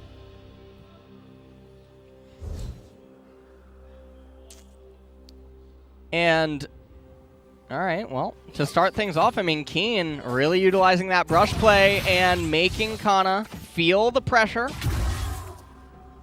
Does end up whiffing. Not going to get anything, and Galio's pretty good at shoving in waves. Faker, though. 7-2 on Twisted Fate. Oh, man. It's already a huge chunk of damage. Yeah. And the Sylas has more sustain with the Corrupting Pot. Kana only went for, I think it was Doran. Yeah, it was Doran's and the one pot. So it's going to be really difficult for him. Whoa! Oh, he lands it. That was max range, but there's a lot of minions hitting him. But still, he is going to be able to chug that final. When you can see Kana's player cam, very I don't even know how that hit. Keen just extends. Yeah. Just so far ahead now as well. Because Kana has lost quite a bit of CS during this time. And so, well, EXP. Even though the CS score is still very, very close. Keen about to ding level 3. He'll shove in the wave now. Or he's going to try to. He's at half HP. The thing is that Kana doesn't have a ward in River. And so he has to gamble a little bit on if Graves is there. Keen backing up, ends up losing the cannon. That'll be good for Kana. Bit of an awkward situation that he's actually in right now. He might need Spirit to come on over and help him after the Scuttle Crab. It's coming up in a second here. Kana's obviously going to throw a shuriken in. No, not today. I guess not. All right, well, Elam. Yeah, I mean, Galio's able to match TF and Prio, and now Spirit. He's up a camp over Olaf. And now Kana's actually going to get back some of the edge. So the level 1 victory has been pretty much mitigated. And he's doing a back teleport just to respect that Olaf could be there. Goes for the Doran's Ring, and I don't know how I feel about that over Corrupting Potion. Or Darkseal, sorry. Yeah, I was going to say, like, he's already got that one. Yeah. Yeah, I'm also not sure why Keen didn't just back around the same time that Kana backed. He could have just TP'd back, and he would have had 3 more stacks of the Corrupting Pot, and could have continued to push some of the edge that he had gained for himself. But yeah. He stuck around. There were a lot of low minions. He was like, maybe I can stay for this and then TP later. But then the cannon came. A little bit indecisive. Okay. Faker just... he's just pushing him off the lane, I guess. Definitely interesting that he TP'd top and not to mid. Trying to understand if there was some lane manipulation that just happened there. You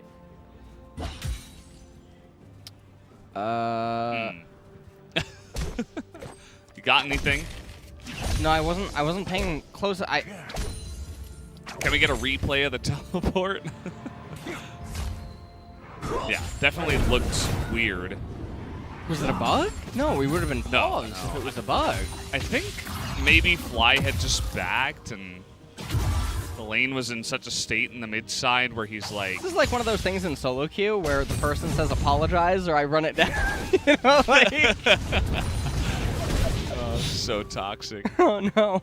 You made a mistake. Now I'm going to ruin not, your life. I'm not totally sure what that was. I don't know if we'll end up getting a replay of it, but nonetheless, Faker, Merctred's first item. This is what we were talking about. Because of the Braum, the Ashe, the Galio, you don't really get to go Ninja Tab Eye. So, Graves, if I see a black cleaver, okay, I'm you know it's coming. Yeah.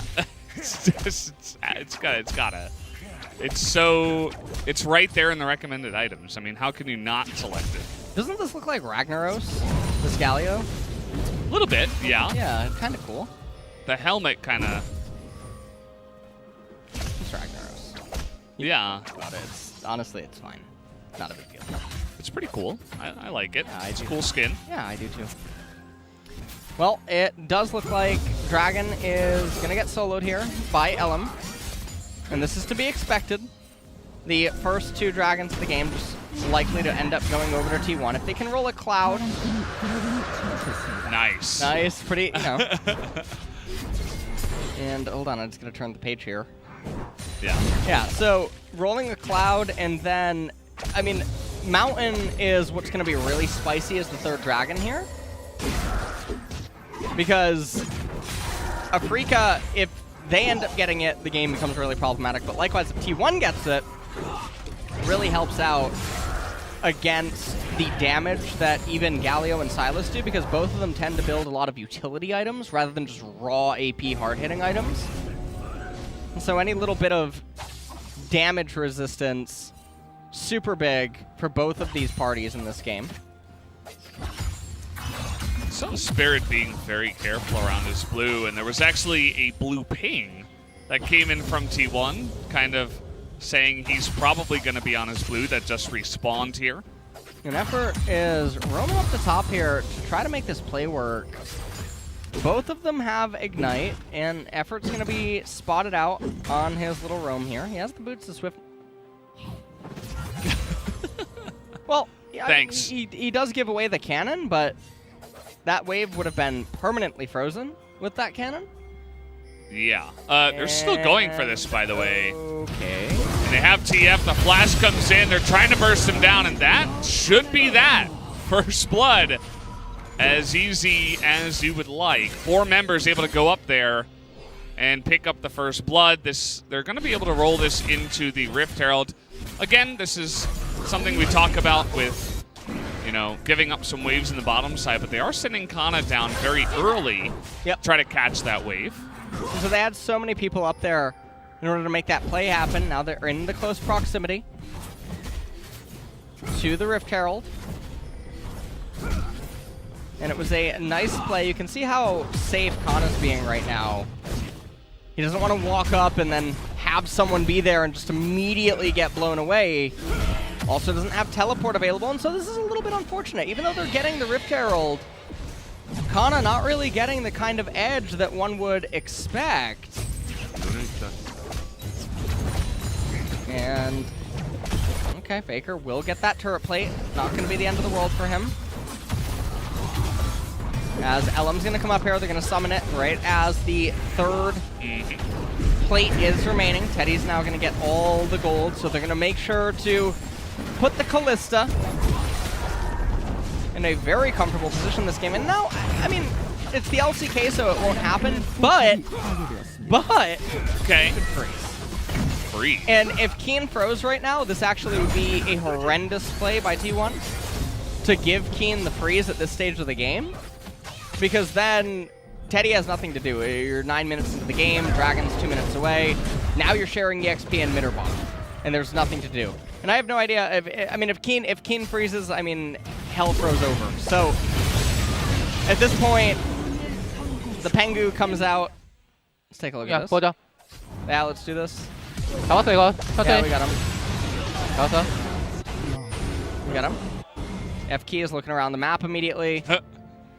Oh! Oh? What's Keen? up? Is he pushing? You know, Keen has been freezing. I was going to mention that before the replay.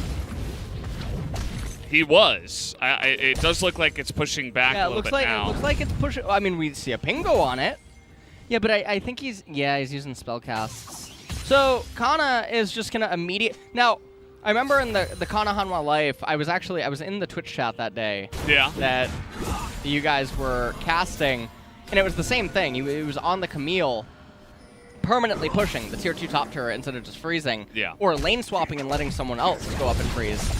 And when you constantly push and just overextend, you're in danger or you're investing more into the vision. And so Keen, very slow on the pushback.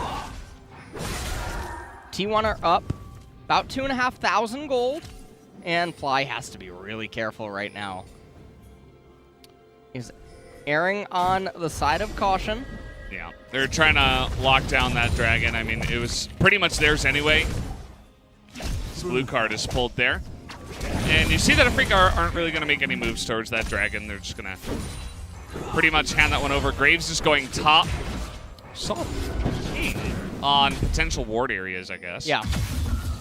Not much else as Keen finally decides he wants to push extremely hard back into Kana. Yeah. So I wonder if he'll actually walk up to this next wave as well. They know that Olaf's on the dragon. We said this would happen from the very beginning. First 2 Drakes typically against Olaf team compositions, provided the mid and bot lane are suitable enough, will almost always go over. X-Flash. Here we go. I feel like I've seen this before. As they're going to get the double knock up, and Mystic is in so much trouble. Down he will go. Ellum just comes over and taps Braum on the shoulder. It doesn't really matter as we see another effective gank coming in here from T1. Yeah. Very good coordination with Faker.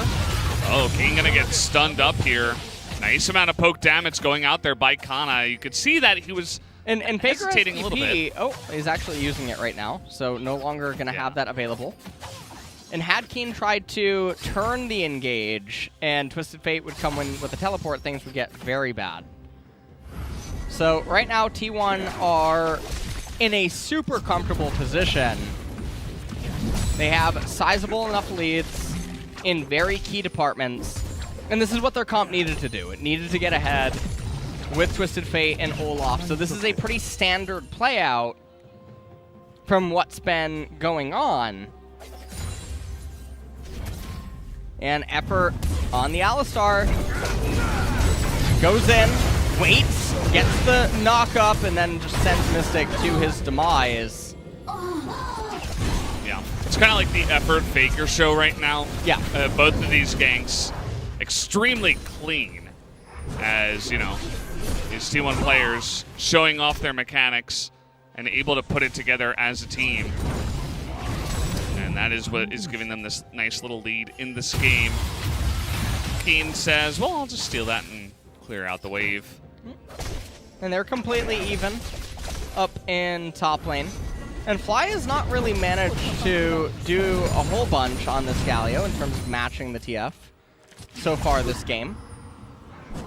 And so while the pick, in theory, should be able to do just that, Faker's done a pretty good job at slipping past everything as... Oh! Unfortunate there. Yeah. It almost looked like he just didn't want to do it. Just took the back angle. Said, actually, I'm going to recall here. Kana going for the APS, Proto Belt, and the Blasting Wand. And he's actually just going to continue to head up to the top side. Not too much action after the couple of ganks and the dragon takes that were kind of uncontested by the side of Afrika. And so, just sitting back, farming. Graves is doing a good job farming in this game, by the way. He's a little bit ahead of the Olaf. Well, nice steal away of the red. Ellum should be able to also pick up the second Rift Herald. Yeah, gonna end up getting the... Honestly, that was just very rude by effort. Scuttlecrab did not deserve that. Scuttlecrab did seem very taken aback. Yeah, seemed a little bit agitated. Yeah. A little bit peeved off there. It's like when you try to move a sleeping cat. They're just not really having it. They're not too happy about it. That was the Rift Scuttle.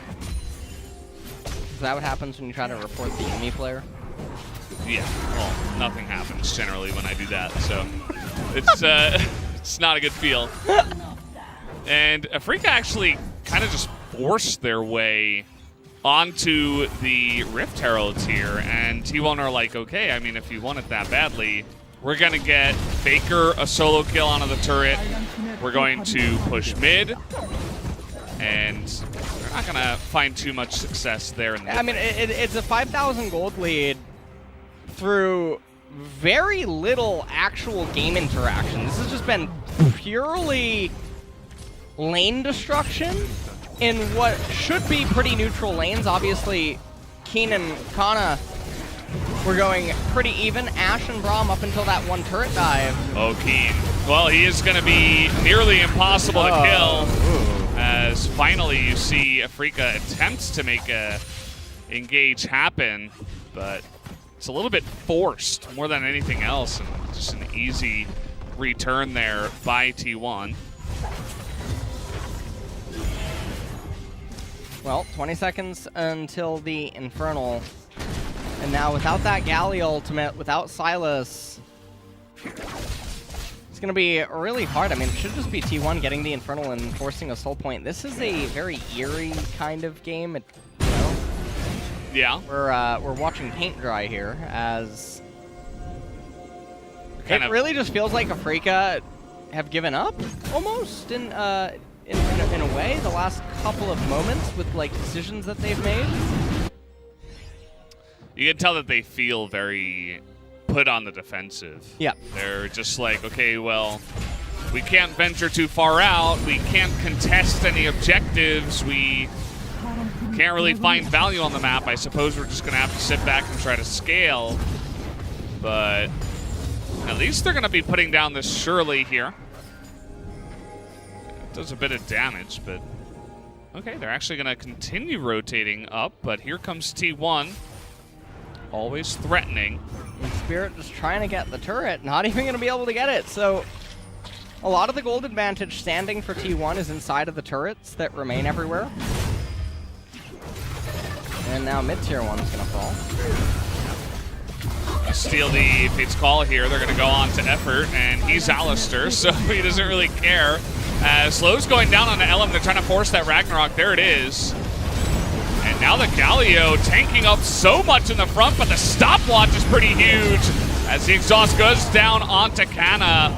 But still, it is enough damage to get onto that one. The re-engage coming in here from Faker. He has the stopwatch, follows it up there, gives the double kill over to Kana. And Afrika now as well. Missed the blasting plant there. He's going to die too. Now is where you have to play defensive, but man, 4 kills for none. Yeah, T1 are just shutting them out.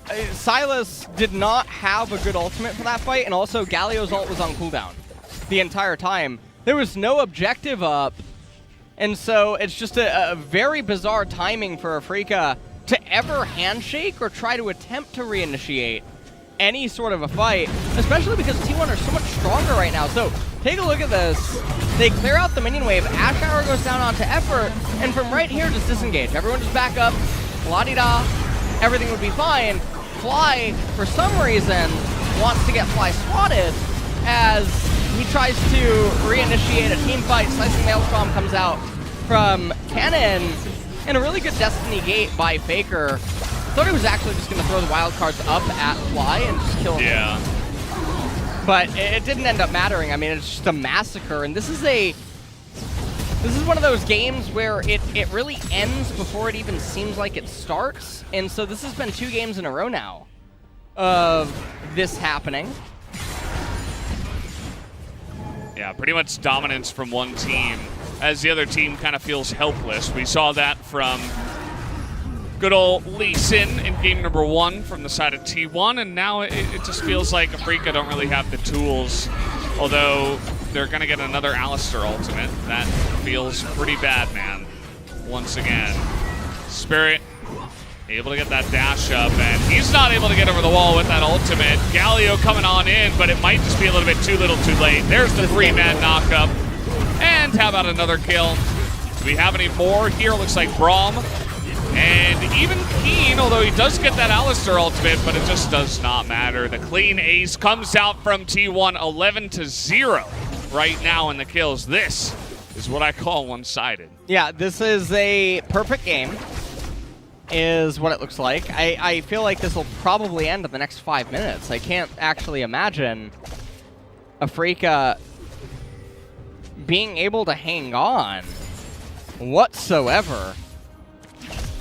As Faker's top, he's just shoving that. He's going to get Demolished proc off on the top tier 2. It's a 10,700 gold advantage right now with 3 dragons. There's the Baron. Okay, we're at 12k.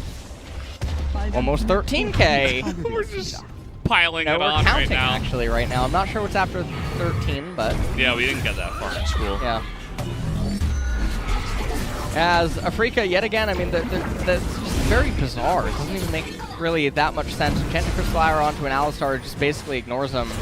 Spirit does not have a way to get into the Raptor Pit, as he is all out of dashes, and then this is just, I don't even know, Wombo combo, Sunday fun day. I have no idea. Well, actually, it's Friday. Rebecca Black? Yeah. Okay. Gotta get down on Friday, that's what they say. Afrika look like they've been listening to Rebecca Black. Maybe that influenced the play here. Here's Effort. He's gonna find the Graves. That's been one of his favorite targets, and he's just feels like unkillable. Though this time around, T1 perhaps went a little bit too far. Fly trying to get a flank. It was actually all a bait to get him, but they're gonna find Kennen actually. He's got a stopwatch though. They don't quite have the damage to take him down, and Kana is going to live for now. And he might actually live the whole way through. Not even the 1 kill is going to be given over to Afrika. 16-0 against Baron. They're going to push. They're going to take Infernal Soul. What else can they take? Teddy's just running down the lane. Well, so why not? They're going to get Infernal Soul here. And if there was ever a time for a surrender in pro play, I mean, this would be... This might be it. This would probably be it. If this isn't it, there's never a time. It's basically... True. I mean, you take a look at the score lines and all the stats, it's like, okay, yeah, the game is pretty much over, guys. There's not really too much else to say. T1, they were unhappy with game 1, and they came to clap back. A very proactive team composition, and they're using it very well in this one. And you're watching this and thinking, hey, maybe they're going to catch Effort. That's never going to happen. They still have Callista. Yep. They don't even have the damage over the wall to burn through stopwatch. And it's a great item. Yeah, Kana barely living there. And Effort almost going down as well. Spirit just not really able to do anything at this point in time. And so, I mean, we're just waiting for the inevitable end. I mean, this is the bounce back that we, you know, at the end of game number 1, I guess. Yeah. Sort of talked about would be possible. Not the kind of draft I would have thought it to happen with, but nonetheless, I mean, this was absolutely a decimation. I mean, I don't even know, man. Afrika just got Infinity Gauntlet snapped here in this game. Pretty much. Well, they're going to try for Kana here. That was a last-second flash. He was pretty far down the lane. Yeah. It's pretty difficult to force that onto a Kennen. I actually really wonder if T1 are playing in a way to retain the perfect game here. I know that sounds really strange, but when you're this far ahead, maybe the mindset is, you know, may as well. Yeah, I mean, it's not like by doing that they're going to lose from this point. No, so, yeah, you might as well. And they're looking to be clean. You know, it's even just in a, you know, a mental sense, you want to play it clean after losing the first one. Although Faker really gets caught there, but is able to flash out of that one. Element a little bit of an awkward spot now. He's going to have to Ragnarok out of this one.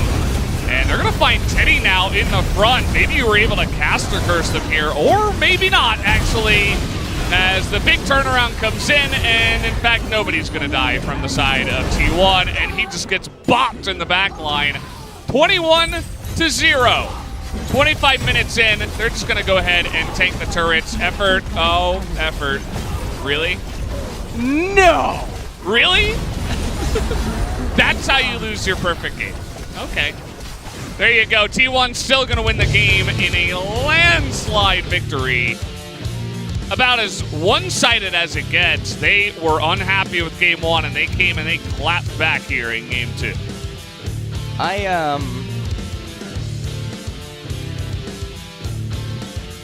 Yeah, there's only two choices in my mind. I'm just really actually, I'm a little bit confused. None of the players seem to have their report screens open when I looked back. I thought they would for sure report this Alistar at the end of the game. I'm getting on the phone right now. We're gonna have them reported after that play. Yeah. Unacceptable. Unacceptable. I mean, these are the kind of losses also, though, for Afrika where does it even really actually bother you? It's like, well, maybe past a certain point, the game doesn't really affect you. But, I mean, we'll see. I mean, yeah, you can take it one of two ways. Either you're just like, okay, we got crushed, whatever. Let's, there's only one game left, let's do really well. Or it's like, oh man, we got embarrassed. That feels real bad. And I think it depends on the current mind state of the players. Yep. And how they're feeling. So, I don't know. Do you get any reads from seeing their faces? They seem pretty focused still. Yeah. Not much to see there. I don't know. There was definitely options that they could have had. King could have froze, for instance. He didn't. Yeah. There are ways to try to come back from behind. There were many ways for them to try to come back. They did not try to utilize any of them. And the acceleration by T1 this game just really picked up. And I mean, it was very slow and steady. Liftoff, but then obviously you can see when it really shot up around the 20-minute mark, there was just no real coming back. And Afrika chose to have some pretty weird team fights. And then in addition to that, Faker was able to outmaneuver the Galio, who should have been able to follow him, but never really was able to. Fly really wasn't present in that game, which we've seen before. We'll see how he can come back here after a quick break before game number 3.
안 싸워도 될 것 같은데? 아 바텀 밀어 바텀 밀어. 싸워도 돼. 아 바텀 밀어 바텀 밀어. 매. 렐림이 궁 써. 빼. 안 죽어. 빼봐. 일단 물렸어. 싸움 봐줘. 나가 나 뒤에 온다. 좋아. 야 애쉬노프. 뒤에 좋아. 기당 카드. 좋아. 방판. 야 미드 한 마리. 한 마리 시켜. 내가 탱할게. 형님들. 너 빨리 깨줄래? 상황을 잘 가. 야 뭐야? 아이리스 뭡니까? 뭐해요? 퍼펙트 잠깐만 상호야. 뭡니까 뭐예요? 아 형님들. 아, 나 덕분에 빨리 끝냈어 이거. 괜찮아. 아, 나이스. 인정. 그건 그래. 아 감사합니다.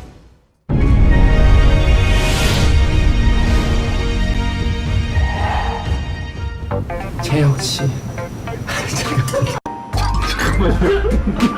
잠깐만 현타 와가지고. 스카이 캐슬이랑 똑같은 거 갑자기. 그렇다면 분석 똑바로 해 이제부터. 한 번만 더 저기. 그렇다면 분석 똑바로 해 이제부터. 똑바로 해 이제부터. 그렇다면 야저 똥이에요.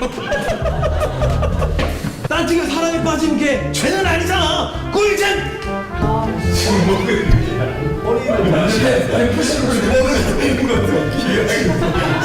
너도 보고 싶잖아. 더 보고 싶어.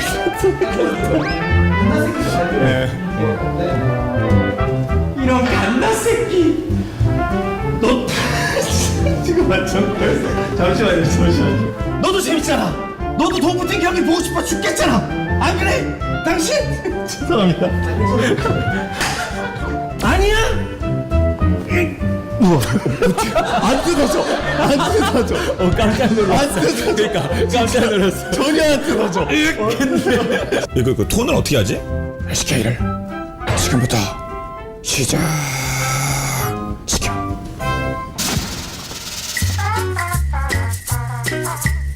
저도 LCK 들어가고 싶은데. 저도 들어가고 싶어요. 표정이 찌그러지. 저도 LCK 들어가고 싶은데. 저도 들어가고 싶어요. 명령기다 진짜.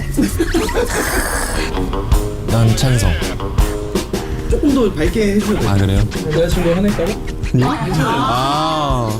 난 찬성. 폰도요. 한 번만 다시 가볼게요. 귀엽게 펀도용? 펀도용 다 가능합니다. 귀엽겠다. 펀더요. 폰도요. 폰도요.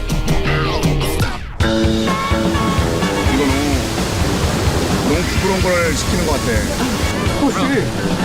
그렇지.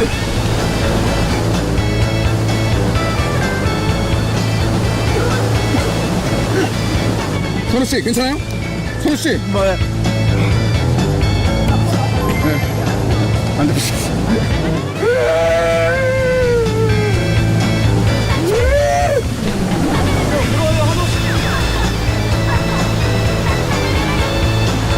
굉장히 감정적인 선을 좀 중심으로 좀 하려고 했었고, 아시다시피 충분히 잘 나온 것 같아서 굉장히 만족스럽습니다. 안녕하세요. 이거 뭐 찍고 계신 건가요? 어떻게 하면 그런 연기를 할 수 있어요? 이건 생존의 문제예요.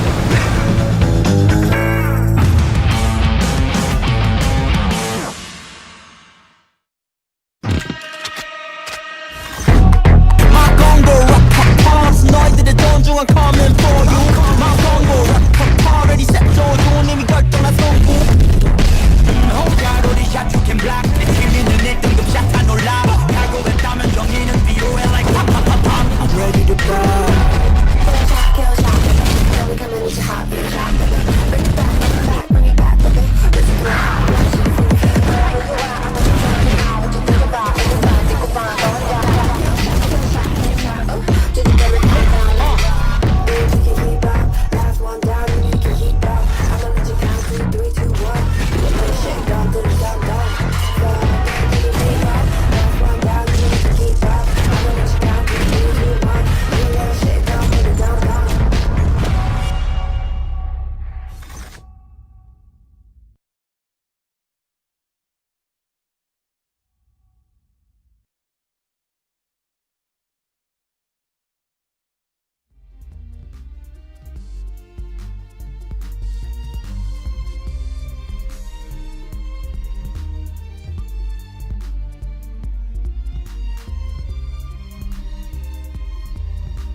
that was T1 versus Africa game number 2. T1 punched Africa back. Was that expected starting from the draft? 앞에 칼리 이즈 중에서 이제 Pirates affiliates Kalista. 칼리를 가져왔어요. Well, 이즈리얼이 Kalista was up, but well, actually, maybe Africa thinking that Ezreal is not as good as other picks, they locked in Ashe, and other comp was very standard LCK style. Indeed, both teams focused on the bot lane picks. Africa was following, or rather copying T1's comp, as we saw in MSC. Well, if you lock in a same OP champion and similar comp, you see a very one-sided series, and that this game was also a copy of that kind of storyline. And what do you think of the Alistar pick?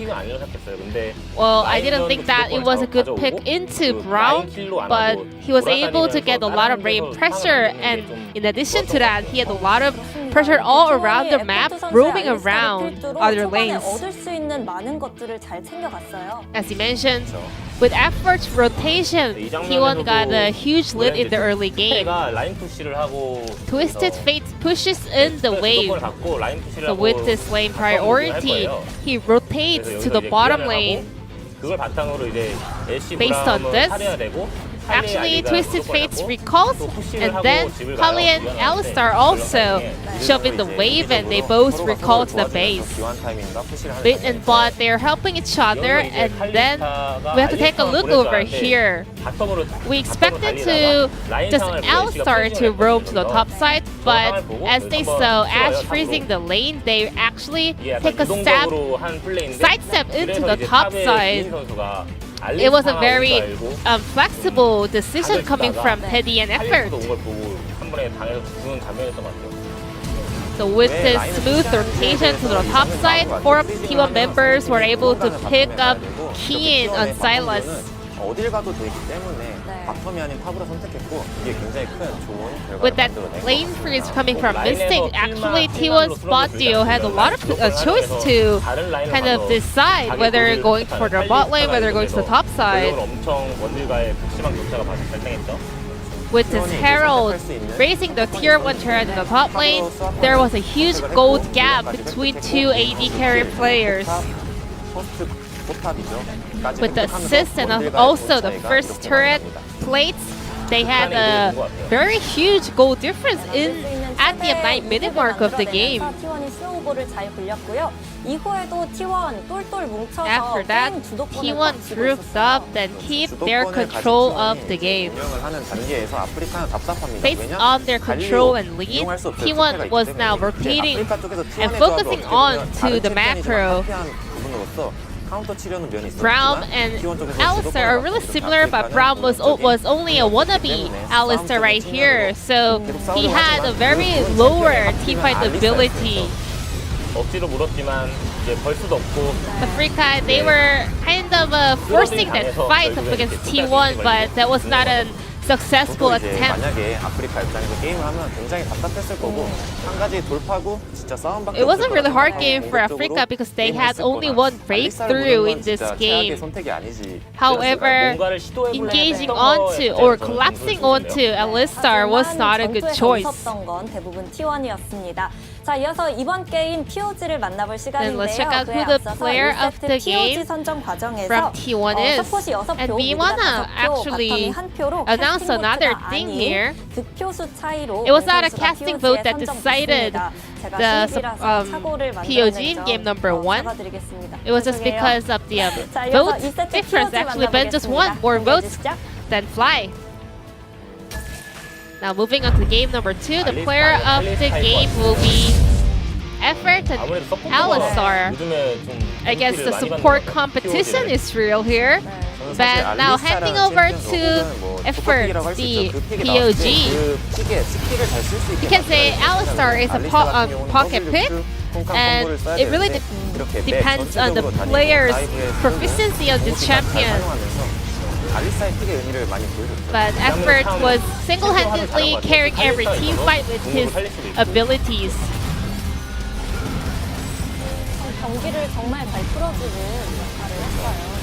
Effort was the key player that opened the window for T1 to keep expanding and accelerating their lead.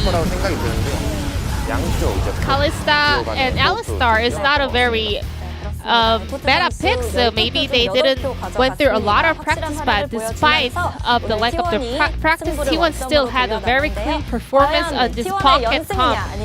Then let's check out whether T1 can extend their win streak or whether Africa will be the one. Thank you, G-Sun, once again for another great translation. And we're getting into the final match of the series, Africa versus T1. T1 clapped him in Game 2, but Africa also did the same in Game 1. So it'll be really interesting to see how the drafts change. I think we were really focusing on T1's draft from Game 1 and not really liking it too much. If they go back to the drawing board, try something new, maybe try a little bit of what worked in Game number 2, maybe they can take it, or what Africa can do to try to challenge them after getting crushed like that in the last one. So yeah. Here we go. Well, let's see what they can do here. As Africa decide, actually taking a little time here to decide. It's going to be the set.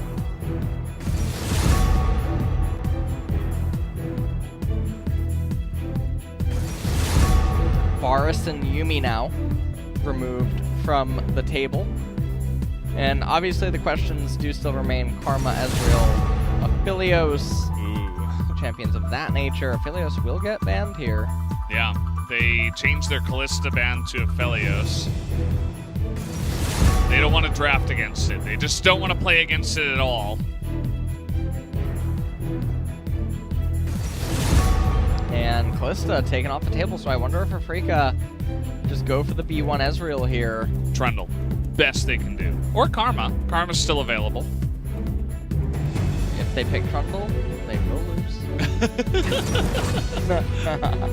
And you were actually right. The Ezreal is going to get locked in here. Coach, by the way. Well. MF just immediately slammed down. So, I was actually joking earlier with one of the production people. I'm like, remember when we used to see NF? Remember when she was the champion? And T1 want to make it happen again. And, you know, with the Nautilus, which is very common. Now, they could go Ezreal Bard, and then you can use the Bard ultimate, Tempered Fate, in order to stop the MF ultimate. Whoa, 5-head. Bullet time. Yeah. No, or you can just block it. They're going for a very blue team composition here, Africa. They're really on theme with their colors. Okay. That's good. And I'm guessing you don't mean the background colors of their What? You're not talking about the background colors of their portraits. You're talking about the Oh, you are? Yeah. I thought you were talking about the way that they No. works. And you can see on the side of T1, there's a lot of yellow going on here. Yes, a little bit of red too. A little bit of red. A little bit orange. Yeah. You know, that's another T1 color. Not a big deal here. Urgot getting banned away. Yeah, too strong. And I wonder if that just means that they want to R4 Aatrox? Or what it could be implying. Yeah. Kana did look pretty comfortable on the Aatrox, you know, regardless of the way that the Urgot was able to get a lot of value early on in the game and in the lane. I'm surprised that Karma fell that low, actually. Yeah. And Gragas now banned away as well. I mean, Graves could just get picked up here by T1. No, they're hovering Jarvan. Want a little bit more lockdown, perhaps. It allows Azir and MF to do their jobs a little bit easier. But definitely not a lot of great targets on the enemy team that you're going to want to be cataclysming. And so it gets changed to Olaf. So Trundle actually rose to power originally as an answer to Olaf. In the beginning of spring, right? Yeah, in the beginning of spring, and now we have a Mordekaiser coming in blind, and I really don't know what to really make of this. As yeah, I'm not totally sure. It's coming in blind, and I mean, I'm very doubtful that's Mordekaiser mid. It's probably more top, for sure. And now what? Are they gonna pick Vigar? Well, the problem is that Olaf is so good against Vigar. Otherwise, he would be probably a champion that Fly would be thinking about. Wow, Victor. Victor. Man. Haven't seen him in a hot minute. Well, set the alarm clock. We're in for a long one here. Victor's yeah, just, lean back in your chair. Victor's gonna need about 30 minutes until he becomes relevant. And now Jace being hovered. I'm actually really surprised that Fiora isn't just picked up here instantly by Kana. It is one of the most unplayable matchups for Mordekaiser. Yeah, sometimes we see players in the LCK that are like, I am picking for the lane, I am going to win my lane or my jungle matchup, and that's that. I don't care about LS talking about comps or any of that. And then sometimes they're just like, you know what, actually, I'd rather play this other thing instead of taking the easy hard counter in the lane. Well, T1 with the Jace last pick into the Mordekaiser. It's going to be entirely dependent on how far ahead Jace can get, but Mord's going to get a lot of value out of Seeker's Arm Guard against the Jace and the Olaf. So, we'll see how that matchup ends up going. Obviously, the Azir is going to be very important. Victor and Ezreal are going to be the real two centerpieces to this team composition. It's a lot of magic damage. Yeah. When you look at it. It's an insane amount of magic, which is very problematic. Even the subjugate from the Trundle. Yeah. I mean, it's like everything. Yeah. In their comp is just full of it. And Olaf and Nautilus can easily go straight into MR items. And Banshee's Veil as well for True. Azir. W. Jace is going to be able to get Hex Drinker in this game.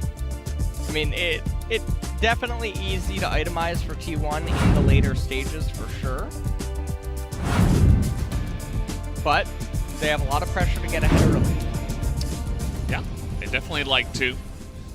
And try to eventually, cut the game short before it gets too far along against this Victor, although they do have some late game scaling of their own.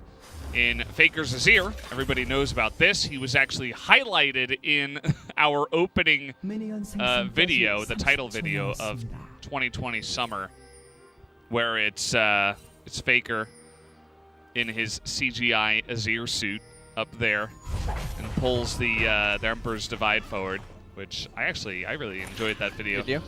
Yeah. I actually think that's my favorite animation in the whole video. Is the Emperor? Me too. Yeah. Yeah. It's the best one, by far. Actually.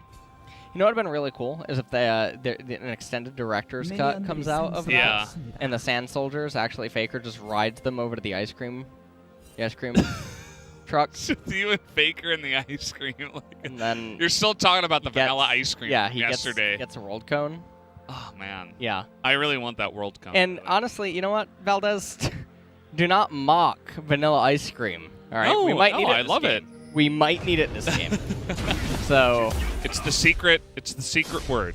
Yeah. Gets everything going. So for a team composition that isn't trying to win early and that's trying to scale, we can really see that's in Fly's mindset here with the Scorch over the Gathering Storm. Yeah, I don't even know. Against an Azir, I guess he really is desperately trying to take early trades and somehow push an Azir out, which doesn't seem very plausible. And Faker is already losing mid lane. I mean, mid lane I think is lost now at this point. What is going on? This is not normal. Not my League of Legends. Yeah. So Faker's actually super far behind right now, and what is actually... Hello? He doesn't have Pillar. I mean, he's just like... This is the most He's angry. Trundle opening of all time. He's got 4 CS. He needs to bathe in holy water after this one. Yeah, that was a little bit wonky. Yeah. He's like, oh, I'm here. I might as well, I guess. Lol. Well, wow. I mean, Olaf is up 4 camps at the end of that red. Yeah. What if like we're looking at you know, like 3 years down the line, we're watching like LCK 2023, and like that is the normal jungler meta. It's like become so convoluted, and it's always like Lee Sin against Olaf every single game, and all they do is just like run at all the lanes immediately, like right after they get one buff, and that is the meta. I don't think you would enjoy that world too You know what much. that actually, yeah, you know what this reminds me of? Did you ever see the Justice League, the Future Vision, the movie? You didn't, of course you just get out. You're like saying the movie as if that's going to help. No. Like, Whatever, never mind. Justice Completely League. ignore it. Just, honestly, just stop. More Stop superheroes. while you're ahead. You're going to need Max. You're going to need Atlas on the broadcast for that one. I haven't seen too many of those. Well, up here in top lane, Mordekaiser are not really having the hardest of times so far. Gonna end up giving up one of those minions, and probably just gonna shove in this next wave, but Jace is not having the best of times. There's another laser by Fly, who also, I mean, he took Ghost, and remember, this is the Ghost change, so it does turn on right away. I mean, Victor is still weak compared to what he used to be at before. Wow. Forward. Getting on top of this Ezreal real early. We do have a pillar to come in. He wants to try to block LM. And with the exhaust, is he going to be able to do it? The damage isn't there. They're going to lock him down and actually get the kill onto the Olaf. That was only going one direction, and now Spirit is even going to have to flash. Turns out they had enough damage to push him out of the way. The problem is that this lane state is really ugly for T1, so even though it's a 1-for-1, Teddy and Effort are actually losing out at the end of the day because Mystic has teleport. So Misfortune's gonna go back, does pick up a BF sword, and you can see here Keen's gonna come in, he's gonna help Fly shove out this wave because Fly needs relief. Doesn't have enough mana to sustain through. And yeah, honestly, that's not a good look, to be completely honest. We've had a lot of games of Victor versus Azir. Yes. When was the biggest meta of Victor versus Azir? 2016. 2016, right. Yeah, I thought maybe it was 17. It's been many years, and then Talia rose up and put an end to it. So, Effort flashing forward. They had Elm coming in. Spirit was here. Really nice pillar. He tries to flash forward as well. Gets tagged by the exhaust. Teddy goes forward, but Afrika picking up a kill as well. Spirit press the attack. Really messing up though. Trying to persist on with his damage. Yeah. Not finding anything. That initial burst of the press the attack plus the straight Ezreal Q to the face onto the Olaf, I think it gave Spirit an overestimated kind of feeling of his power in that moment, and so he stuck around a little bit too long. Is falling a bit behind on the Olaf. He's down a level. He's down 3 camps, even though the Olaf died, which is kind of interesting. Ooh. As we're going to have the ultimate coming in here from Keen. He's flashing. He wants the kill right now. He's going to try to pick up that solo. Does he have the grip here once again? He's going to try to land. And, well, he's not going to pick up the kill. Yeah. He at least pushed Kana out of the lane. And Kana does have teleport, so it's not the end of the world by any means. That was a very awkward anchor. They're not quite going to have the damage. They got to follow up on this, but there's TP coming in and Ellen behind them. And Faker from the river. This is a disaster for Afrika. Giving him 3 free kills, essentially. It's kind of like a world cone with sprinkles on top. Faker's Honestly, loving it right now. The overlay does show 3 world cones, and I think that is exactly what just happened there. So the vanilla ice cream buff really coming in handy here for T1. Oh, yeah. as that whole thing just happened because Effort got away. So I guess you could say Nautilus brought them to the deep end. Ooh. You know? Should have brought their floaties. Oh, boy. That was terrible. That was actually awful. That's the point. Some people's ears are bleeding. Oh, man. Well, break it down. Yeah, let's break this one down. Break down so, the getaway. Mystic and Ben just doing a lot of damage, but then Mystic clicks away from Effort, and Effort would have gotten a shield back up. As we come back into live, we see a Chaos Storm. Take it away, Ellis. Yeah, well, Azir is going to get a kill onto the Victor. And I feel like this game's over. You're feeling it already? Yeah. Yeah, okay, declared at 8 minutes, 22 seconds. That's an early one, even for LS. I think I'm finding it pretty hard to believe that this Victor is ever going to be of any relevance. And with the Ezreal having been put behind, I think that the Dragon conversions are just going to add a little bit too much pressure. Also, I mean, the fact that, again, the itemization that we talked about for T1 in the later stages, there's so much magic damage, and Mordekaiser just isn't a champion.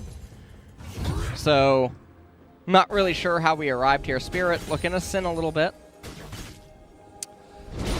It's almost like he feels desperate to get something going. He did take a nice little route here, though. Yeah, Keen Kana is playing super safe right now. Oh, Fly. And, yeah, Fly. He's got his flash, at least. I thought maybe he would have blown that in the last fight, but not the case. And I think all that Keen is trying to do right now... Well, okay, he's going to get that grip down, and they have a bunch of slows with the red smite. They're just going to go ahead and burn him down. That looked really nice. Very wonky. Yeah. It almost looked like they were not on the same page with one another, but then it ended up working out, and I would be surprised if both of them weren't surprised with how that whole series of events just unfolded. Surprising amount of damage. Yeah. With the red smite, the red buff. And, I mean, they just, like, kind of burned him down, almost like it was Leandri's or something. Great item, by the way. Get yours today. Yeah. Yeah.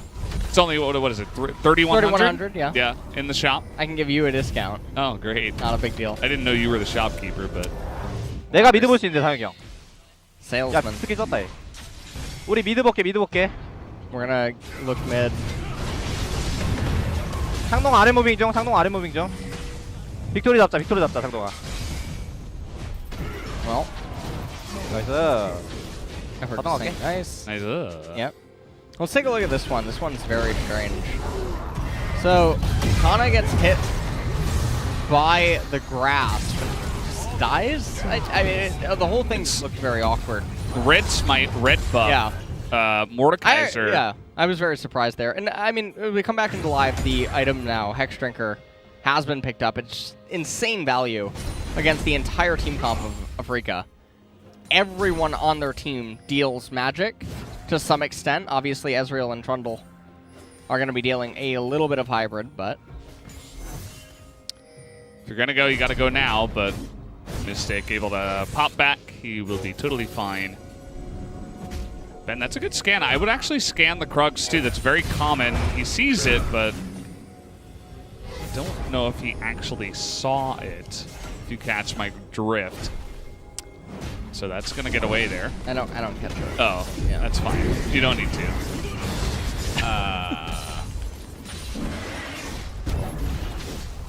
No plates. All right. So... Unless I'm missing something? So, wasn't there that patch where it was like, okay, the jungler is always going to get it or something? Or there's like a massive range? It's 2,000 or it's 2,500 range on turret plates. Yeah. So, was he too far? Like, was it a vision bug? Or like, was he actually too far? Yeah, I'm not totally sure if Trundle ended up getting it, but definitely strange. 10 seconds until Mountain Dragon. Faker is just going to... Shifting sands out of there. And Mountain Dragon is finally alive. T1 are absolutely in the driver's seat together. Oh boy. Okay. There's no flash. He's just a sitting duck. Chaos Storm is ticking. Ooh. Okay. Did a little bit of damage. And the Victor, it looks pretty sad to watch. Yeah. And Hex Core quickly completed at this point, but this is going to be Mountain Dragon going over, and I mean, he's getting some value here. 3 armor and 2 magic resistance. Nice. Wow. Amazing. Only level 9, so obviously those numbers will go up in the later stages of the game, and T1 rolling Infernal. It's the best Drake for them to get right now. It's so big. For Jace, MF, Azir, that's just insanity. Even Olaf is going to be feeling pretty nice.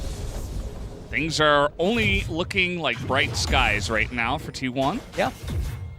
Things are looking like they have total control over this game.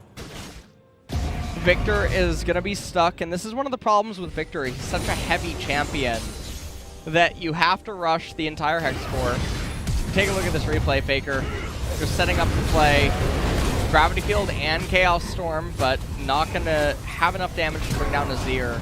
Oh, again? So mean. Yeah, if Victor... Mean? Victor, okay. It's going to try to force it here against Faker, and now we have the rotations coming in.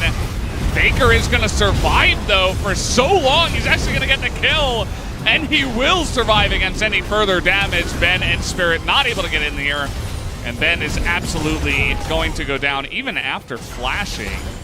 Pretty risky to try to go for that on a low percentage. Yeah. And now T1 are just getting so much on the map. They're just so far ahead right now. They're going to extend their gold lead to about 5,000, and you can't really imagine a world where Afrika managed to hang on here and come back, because T1, they have the pressure coming in from the Dragons. They're going to threaten Seoul at a very early point inside of this game. Faker looking like he's going to raise the top tier 1 as well. And if Victor and his machinery were a deep learning project, I'm pretty sure he would unplug himself as the best play. Wow. He's learned so deeply that that's the only way to handle. I think that's actually, yeah, that's the best move, actually. At least T1 provided them with a ward farm there in the mid lane. Fly is like, maybe I can laser the... No, I can't laser the lane. Oh.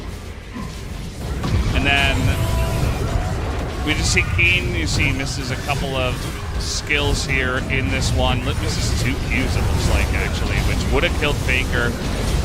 But instead, it looks like Faker actually has Triumph with the, I'm guessing, lethal tempo for the Azir. True Shot Barrage goes wide. Yeah. 미리 잡았어, 천천히. 야, 못해요. 안에 좀 안 좋아. 야. 안에 개피, 못해 개피. 야, 좋은데.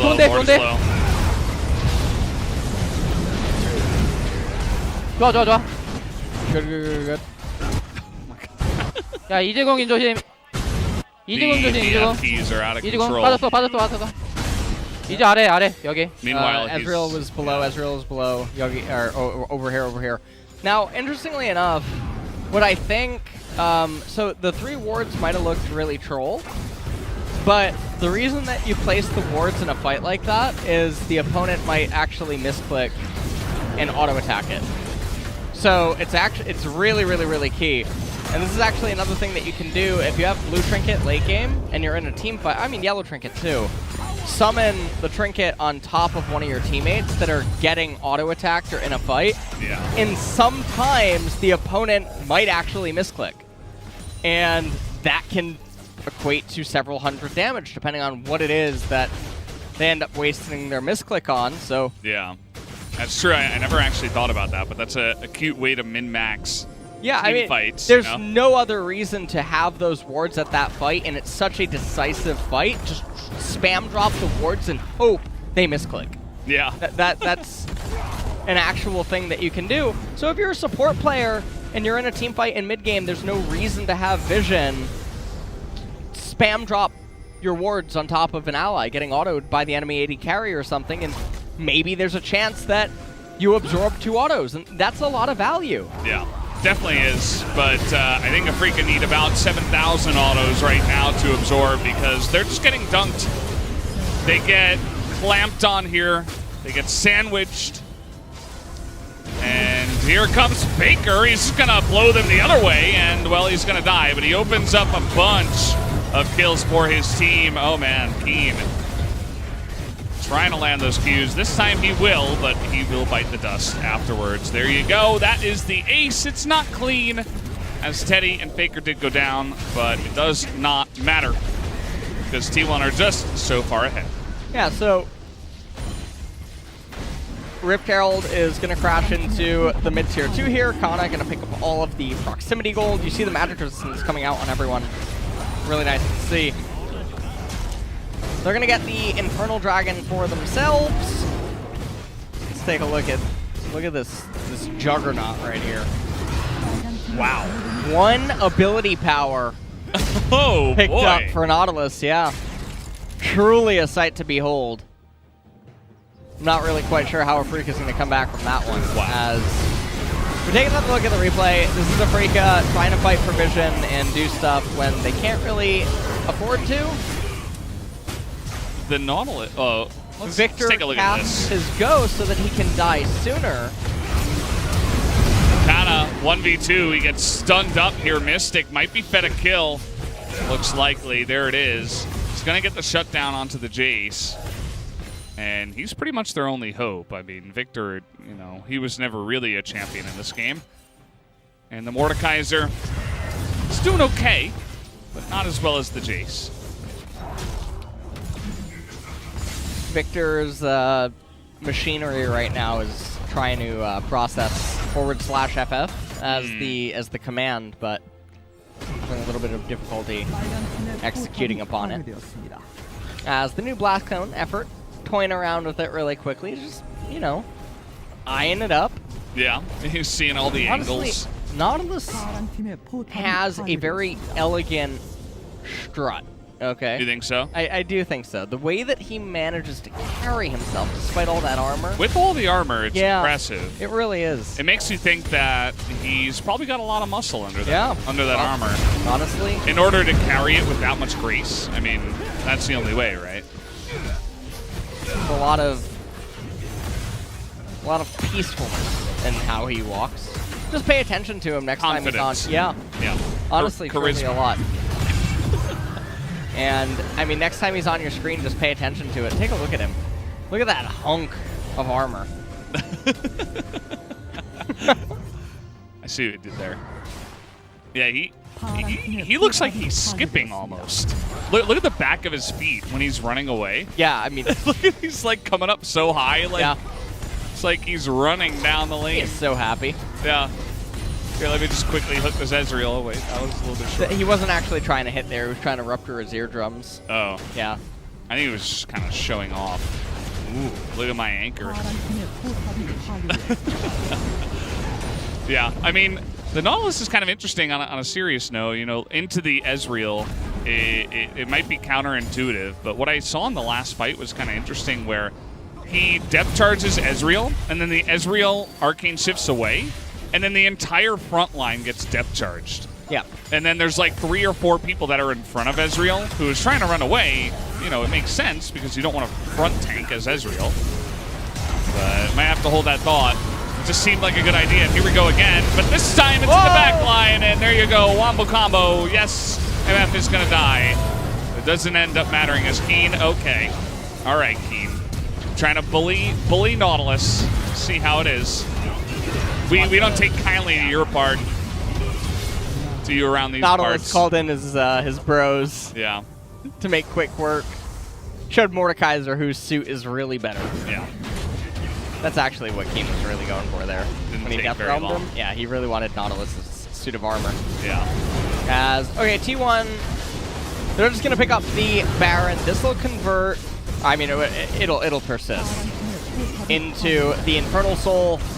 is going to end up getting picked up as well. Magic resistance even on Teddy at this point.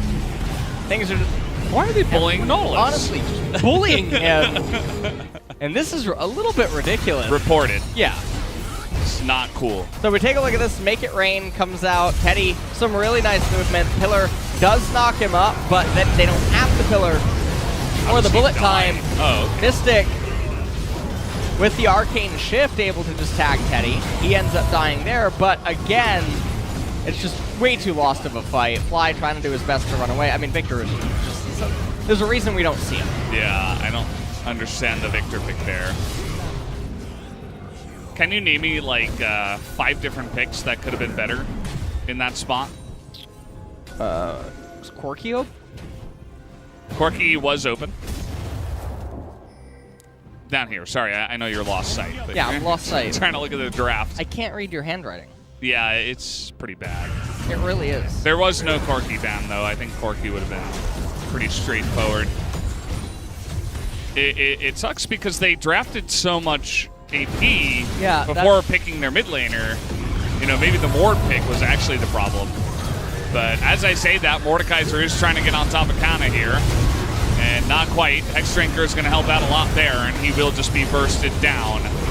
As they did actually kill Faker, who was alone in the enemy base for some reason. Didn't quite see that, but they did that all before the Infernal Drake spawn. So now this is a chance for Afrika to actually take the Infernal. Well, I think even with just 3 members remaining, it's okay. How about just one? or not? Well, they didn't actually get a kill, and Mystic is... Teddy's kind of slowed up here. This is a little bit awkward for him. He gets the 1, but the Trundle will take him down. Mystic picks up the kill. Oh, the Winions. Casually taking out the base here. Oh, man. Gonna try to steal. Yeah. Elam shows himself, though. Okay. And the Ocean Dragon that they have is pretty interesting. Nope, a little bit late there. But it was still a good smite at around 800, so... And so Afrika, I mean, they're still fighting to try to stay inside of this game. We'll take a look at the replays. So Faker, you can see him inside of the base. He summons his Sand Soldiers, but really, I mean, he gets exhausted and then just tagged up. Couldn't really get into the team fight. Mystic Arcane shifting forward just to guarantee that Faker could not ever escape here. And Teddy, with a bit of a better angled bullet time, everything is won here, but unfortunately gets locked up. Ends up using the QSS. He could have actually ran away, but he really wanted to stand his ground. I mean, T1 still, they will win the game. It's a 12,000 gold lead with 1 Mountain Drake and 1 Infernal. Yeah, they're all so tanky. I guess it's only Faker who hasn't really picked up any MR, but he has Zhonya's on his ear, so it shouldn't matter too much. Everybody else has some form of MR, especially the tanky members. And they're kind of just hanging around here. Would have been nice to see them actually just safely take the Infernal and then go for a push, but they wanted to make the most use of their Baron buff and ended up fighting them. And it seems like T1, they're just posturing right now. They're pinging the bot wave. They're just going to rotate down to that, escort it into the bottom tier 3 turret, and then attempt to raise it. I mean, there's a minute and a half on Baron if they want to be super captain careful, but honestly, might not be necessary. Also depends on what Afrika tries to do. As everyone's just going to reset. Edge of Night and Maw of Malmortius on the Jace along with Murktread. A little bit surprised that Faker didn't just get a Banshee's Veil for this game.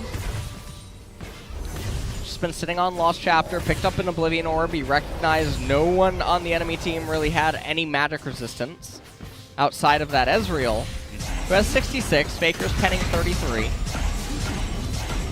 Oh, okay, he has AD2 now. What? How did he have? Oh, Braum. Okay. Yeah. And yeah, it seems like T1 are going to be super careful to end this game. So Vanilla Ice Cream not ready yet. No, we're still making it. We're preparing it right now. Afrika will have to make a last-ditch effort, but it's not looking great when they're down about 12,000 gold here at 28 minutes. The game extending because of the failed push from T1, and so I think they feel the pressure to just, not try to throw anything from here and just take a safe Baron into safe Infernal Drake. Maybe go for a turn if Afrika come into them. And they should still take that team fight. Well, Kana and Elam just shoving in mid-wave. They're posturing right now. Baron is alive. And if Afrika just walks in with the mid-inhibitor still being down... Oh, actually, it just respawned. It's going to respawn on this wave. You can tell because there's no super coming out. Trying to zone them away. Spirit is nowhere near trying to go for the steal as Faker gets 3 of them, and Mystic is going to be found in the front line this time around thanks to the Faker ultimate. And they're just kind of smacking them with the wallets here, although we do have the Mordekaiser in the back line, but Teddy's still alive is the main issue. And Victor actually did a lot of damage in that fight, similar to the Mordekaiser, but it turned out that Teddy's wallet was the heaviest, had the most money in it, and he was able to shut down the team fight. But I mean, still at the end of the day, this is not something that should have just happened in this team fight. And you can see Spirit waiting right around the dragon. So let's take a look at this. So T1, they burst down the Baron. They end up getting it. Kana super low on HP. Effort locking up the Mordekaiser.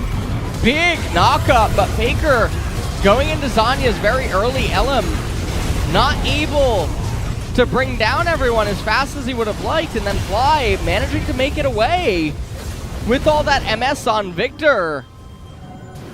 Keen ends up going golden, still ends up dying, and now T1, they're threatening Infernal Soul here, and it looks like Afrika's just going to give it over, so probably going to be all that she wrote now. Baron buff minions in mid, Infernal Soul. I can't imagine a world where Afrika wins a team fight. Doesn't look likely here. The last one, I think, is about as close as they're going to get. And, it was closer than we imagined, but it was still a win for T1. They had Teddy alive, and Fly kind of had to go home with his tail between his legs. So they were able to keep map control, get a bunch of vision down in the enemy red side jungle, and deny any chance at a steal onto the Infernal Soul point. And so the push is now on with the bit of Baron buff that they still have available on 2 of their members. Slow and inevitable push coming in here from T1. They're sending Faker bot. He's got range. He can poke them away. And more importantly, he can poke down the inhibitor. But just going to let mid do the work and then engage from the mid side immediately. Keen is going to grab Effort, bring him into the death realm. Makes him pretty squishy, actually. Gets him very early on in the fight, but look at that damage. Ben is going to go down, and Faker's going to sweep him up as Mystic trying his hardest, but he is just going to get bopped on the head by the Sand Soldiers. And that should be the end of this one, guys. 31.5 minutes. T1 are going to take the series after taking Game 3. So they're looking for the kill here onto Keen in the fountain, as they're desperate. Faker needs that kill, but it's not going to happen. GG as the Nexus goes down and T1 take another win. Well, they end up coming back, winning the series 2-1. And Game 2 and Game 3 absolutely stomps. Pretty much all around. Perfect gaming them in Game 2. We're not going to count efforts in at the Nexus turret. Or the Rift Heralds. And this is why at the very end of Game 1, we were saying that them losing the draft in that manner doesn't necessarily reflect on the entire series. Yeah. It was one of the T1 things, by the way, that sometimes ends up happening with RNG. And at the start of Game 2, mentioning the players being really good, when they get the ball rolling, it really gets rolling. And Afrika never were able to stabilize in Game 2 or 3. Very, very unfortunate. And honestly, Afrika, even in Game number 3 with the wonky, I mean, 5 magic, basically, damage coming in. Because Trundle against Cinderhulk, Subjugate is the majority of his utility. I mean, he is dealing hybrid, but... Yeah, it's like 60-40 or something like that. Either way, it's just like extra upon extra. You've got Ezreal in there. It's too much. And I think that Mord pick was the real problem. Because if you're going to pick something that goes into mid lane, like a Corki, even a Victor, you know? At that point, the Mordekaiser pick coming in blind is just so peculiar. There's so many other lines that you can end up picking. They could have just gone Gangplank blind there with Orianna, or Gangplank blind with Corki. Both of those variations would just be so much better than what they ended up going with. It was, I don't know. When you're it's also Keen, too, who has a very deep champion pool, who can play a lot. Maybe he just decided that I'm playing Mord. It just seemed weird. Mordekaiser you know? sucks. Really? Look, he's pretty bad. He's not a very good, which also is why it's so interesting, because if you pick Mordekaiser into someone that's better than you, which isn't what's happening here, but you'll really feel the problems of the champion, even in matchups that are supposed to be okay. Because he really peaks early on and then falls off a cliff, and eventually 80 carries get to a point where they're not even death realmable, because they'll just kill you inside of it. When he's ahead, yeah, he's a juggernaut. He'll be very oppressive, but it really is AP Darius in the sense where if you end up blinding him, it just feels very, very bad. And even as a counter pick, it's very bizarre. And so it's so surprising to see that Keen opted for that as his pick of choice, going in blind top, when champions like Gangplank still exist. Even Jace, for himself, if you're looking for a blind pick top laner. Yeah. I mean, even Aatrox, he was available, you know? It's not your favorite pick, but it's definitely something that these Korean players love to play. Not necessarily a super common Keen pick, to be honest, but there were definitely a lot of options, and we did see some questionable pick ban choices, some questionable drafting today from both teams. And we've seen many examples now, even in just this one series, of why it's so important to have clean drafting, because it really can turn the tide of a game and, you know, give you outs in maybe, you know, when you're behind, or it give you better chances of winning, closing out the game when you're ahead. Just more efficient, overall better drafts. Yeah. And I ended up giving over the POG to Faker. I think that the Lane Kingdom happening in mid, all the gank setups, really, really good. Again, just being able to be free and run around the map as well was super valuable. Even if Teddy really did show up in the later stages of the game. 야, 나 싸운 거 볼게 이거. 빅토르 안 피. Those would be 앞부터 mine to vote. 걸렸어. 밖에 유리. 밖에 아무 일 모델 봐줘. 모델 봐줘 이거. Let's look at Mord. Let's look at Mord. 모델부터 앞라인부터. Starting from Mord. 야, 이즈 노플. From the front. 아래 줘. 나이스. 이즈 노플. Nice. Ezreal. Flash. 끝내라. 안돼 좀 하자. 끝내라. 나이스. 이거 잡으실 분. That was good. 끝내실 분. I was happy with that. 끝내실 분. 터치면 끝나요. 야, 죽여. 터치면 끝나요. 죽여 바로. 끝내. 아, 나 이거 너무 죽이고 있어. 터치면 아, It's like, 그냥 주자, should have 성공. killed him. 나비. It's a pity. We were close. And yeah, it all started from that first fight where they were chasing effort.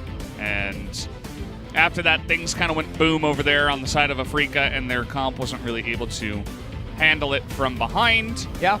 Multiple very flashy plays from Faker's Azir. He was really almost angrily getting into the back line. Very quick. Almost at the drop of a hat, he was able to engage on the enemy. Every series, by the way, the last couple of days has really been going the distance. Yeah.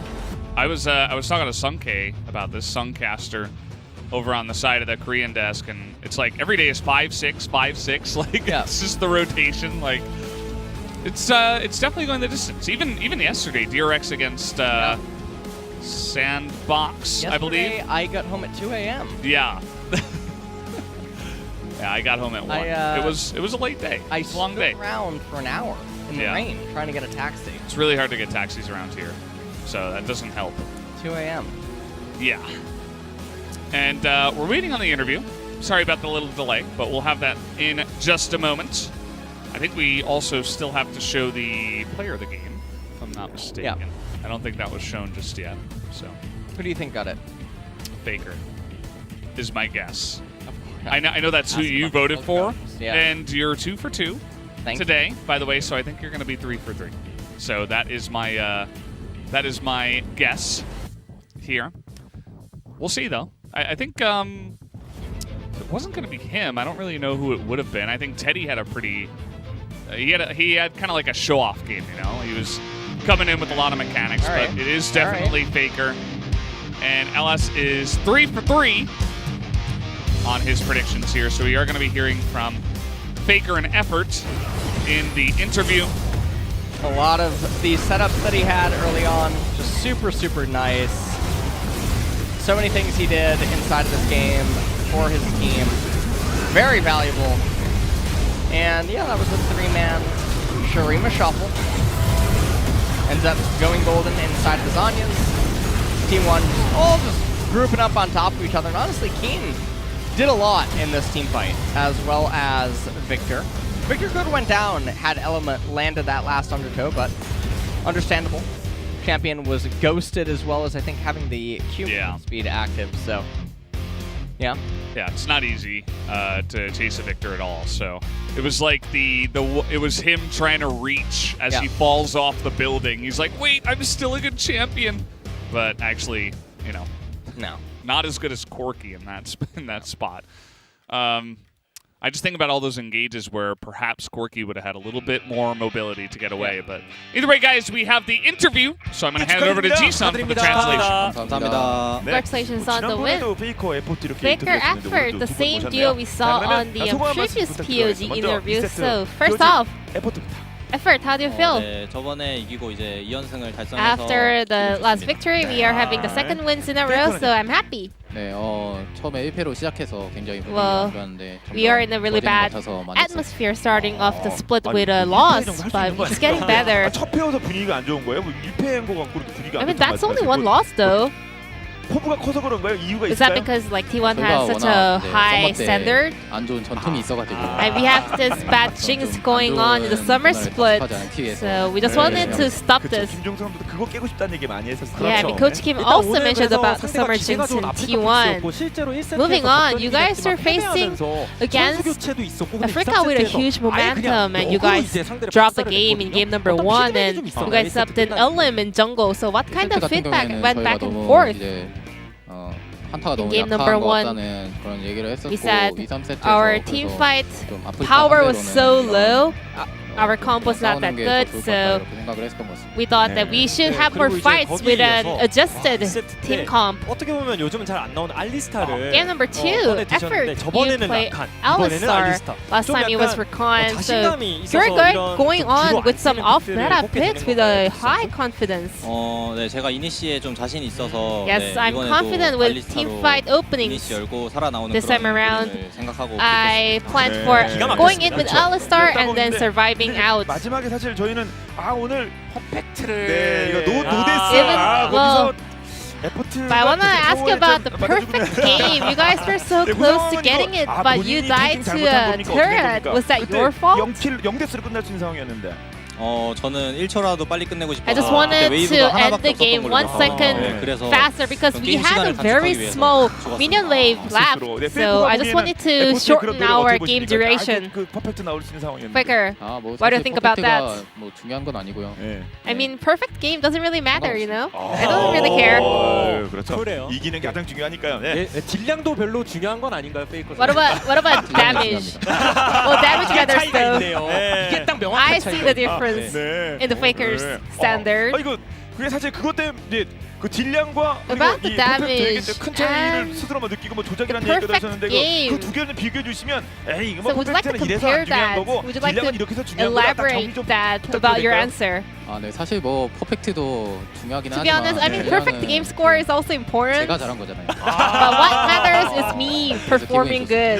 So I'm happy that I 그래서 got 마지막에 어떻게 a very 보면 high damage 오더가 number in 갈리는 the 장면도 end. 있었어요. 어떤 선수는 이거 죽여야 돼. 그리고 어떤 Yeah, 선수는 I 빨리 mean, in 밀어. the 이렇게 end, I 오더가 갈리는 saw 장면도 the 있었는데 players were 어느 쪽 오더가 조금 더 we're 맞는 not on the 판단인 same 것 같아요. page 양 선수가 because 생각하기에. someone going for the kill, some are going for the turret or the 잡았어도 nexus. 됐을 것 같아요. I mean, we were in a huge lead, so maybe we could have gone in for a 그러면 이제 또 fountain 페이커 dive. 선수 역시나 또 아지르로 맹활약을 하셨는데 Faker, 오프닝 영상도 많은 you are 화제가 되고 popping 있죠. off 페이커 an 본인 Azir, 입장에서 봤을 때 the 좀 champion 어때요? that you 만족스러운가요, were 그 영상? 두고 탁 떨어지는 in 거 as the 나오잖아요. opening title. 네, 되게 How did 멋있게 you like 잘 that? 해주신 것 같아서 저도 I mean, it was 만족하고 really 있고요. cool, so I'm really 다음에는 좀 satisfied. 이제, Next time, 다른 챔피언도 I also want to try other champions. 예. It will be really 본인이 fun. 그냥 지금 생각해서 이것도 한번 좋을 것 같다. Would you like to 본인이 name 좀 이렇게 some? 제안을 해주신다면 어떤 챔피언? 아지르는 지금 완전 성공적이니까 뭐가 나왔으면 좋겠습니다. Azir was a huge success. 저는 많아서 크게 상관없을 것 같아요. 근데 I don't really care. 알겠습니다. 네. 자 이렇게 해서 오늘 이제 연승 스타트가 좀 SK 늦었습니다만 or 경기 T1, 연승하고 you 있어서 다음 guys are 경기는 샌드박스 continuing 경기거든요. this winning 자, 이제 streak, 정말 and you'll be 중요한 경기, taking on 연승사가 지금 기회가 될수 Sandbox 있는데 한 next 번씩 time. 부탁드리겠습니다. 애프터부터 How are we going to prepare for that? 이번에는 썸머 시즌 초반부터 좀 치고 나갈 I 수 really 있게 hope that we want to 열심히 kind of 준비해서 start really 꼭 fast in the summer split this time around, so we will make sure to get the third wins in a row. 연승 중이다 보니까 이 기세를 Yeah, I mean, we are in a winning streak, so I want to continue this momentum. So we will try to prepare for the Sandbox series really hard and keep this going. This will be the end of the interview with Faker Effort from T1, and I'm gonna pass it back to our casters. Thank you. Thank you, Ji-sun, for the wonderful translation there. Good to hear from Effort and Faker. Very realistic. I think after that series, not super excited. They said, hey, we had some problems, but happily we got the win after that one. As we're going to take a look at the standings now after the game. T1 able to pick up their second win now. They're on a 2-game winning streak after dropping the first series to DRX. And Afrika facing off against arguably, their first stronger team, really strong team here in the LCK. Do drop it, although they do pick up the one game, so it's not so bad. We're beginning to see things shape up here in the standings, but it's still very early on for this split. Yeah, the thing is that for Afrika, we'll have to see how they fare against the other middle of the pack and other high-end teams. So T1, fortunately, they have a couple of easy matches actually coming up. Yeah. So they should be sitting pretty. But for our second series, we have Dynamics versus Hanwha Life Esports coming up next. Yeah. And the way things are looking, Dynamics should probably be considered the heavy favorites. That is what we're considering, yes. Hanwha Life has shown that they are struggling with the top side of the map, but we'll have to see who does come out to play today if they mix anything up. But guys, first we'll have a 30-minute break when we come back. Series number 2.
한 번에 먹혔는데 에포트를 계속 때리고 있고 에포트 자 올려포와 어머서 실패 쫓아가자 캐리어가 왔는데 와 진짜 캐리어가 나도 해보네요 나다 다 죽이고 있어 더블킬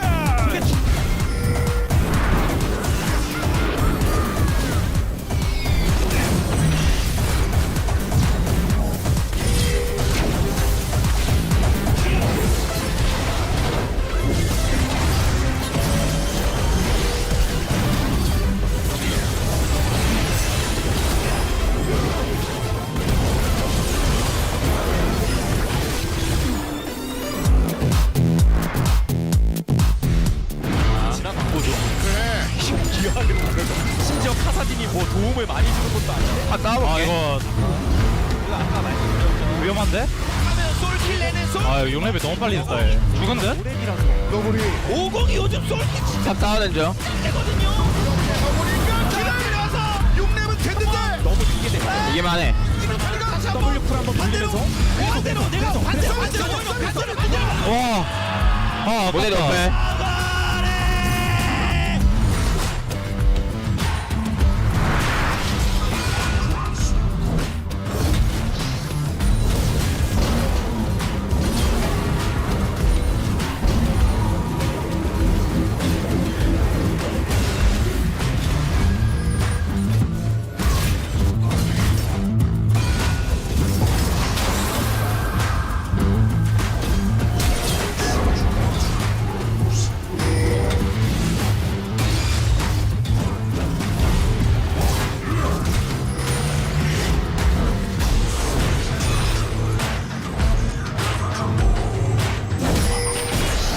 데프트 방향으로 클리드가 내려갑니다. 다이브 각을 보는데 그러니까 투패가 슬쩍 내려오긴 하거든요.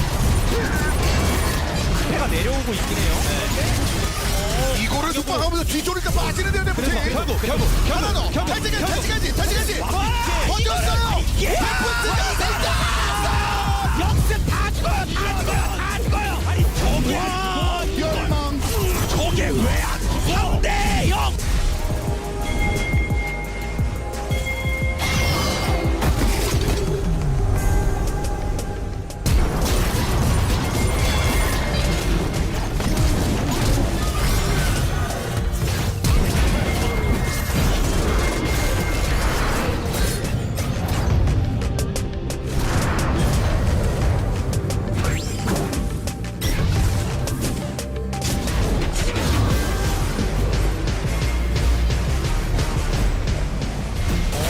선택지가 많아요. 패디가 또 밀어내면. 근데 그렇죠. 하나생명은 드래곤 포기하고 그냥 여기 매겠다는 건데. 자, 그러면 어디까지 갈 수 있을지 용을 챙겼고요. 그렇습니다. 지금 선택지가 많은 하나생명이 귀환을 막아라. 아니 근데 제가 막아라. 아니 귀환을 어디까지 막을 수 있죠? 가긴 갔어요. 네. 아 이게 그래서 좀 봐야 될 것 같은데요. 자, 강타기를 날렸고요. 골무지가 이겼어요. 자지연이 있으면 일단. 그래도 상대 타고. 네, 상대 잡다. 네, 파이퍼. 자, 밀어내고.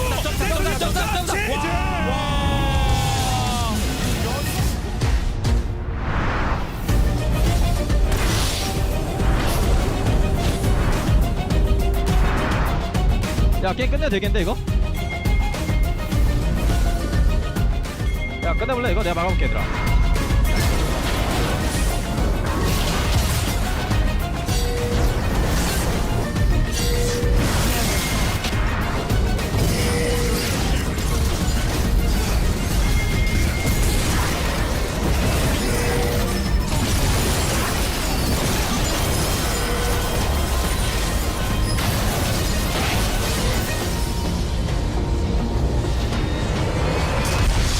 밀어냈고요, 스텝을. 와, 얘네는요, 다인고. 다시 돌고. 이걸 잘 막았네. 아지르가 이제 아지르가 이제 아지르가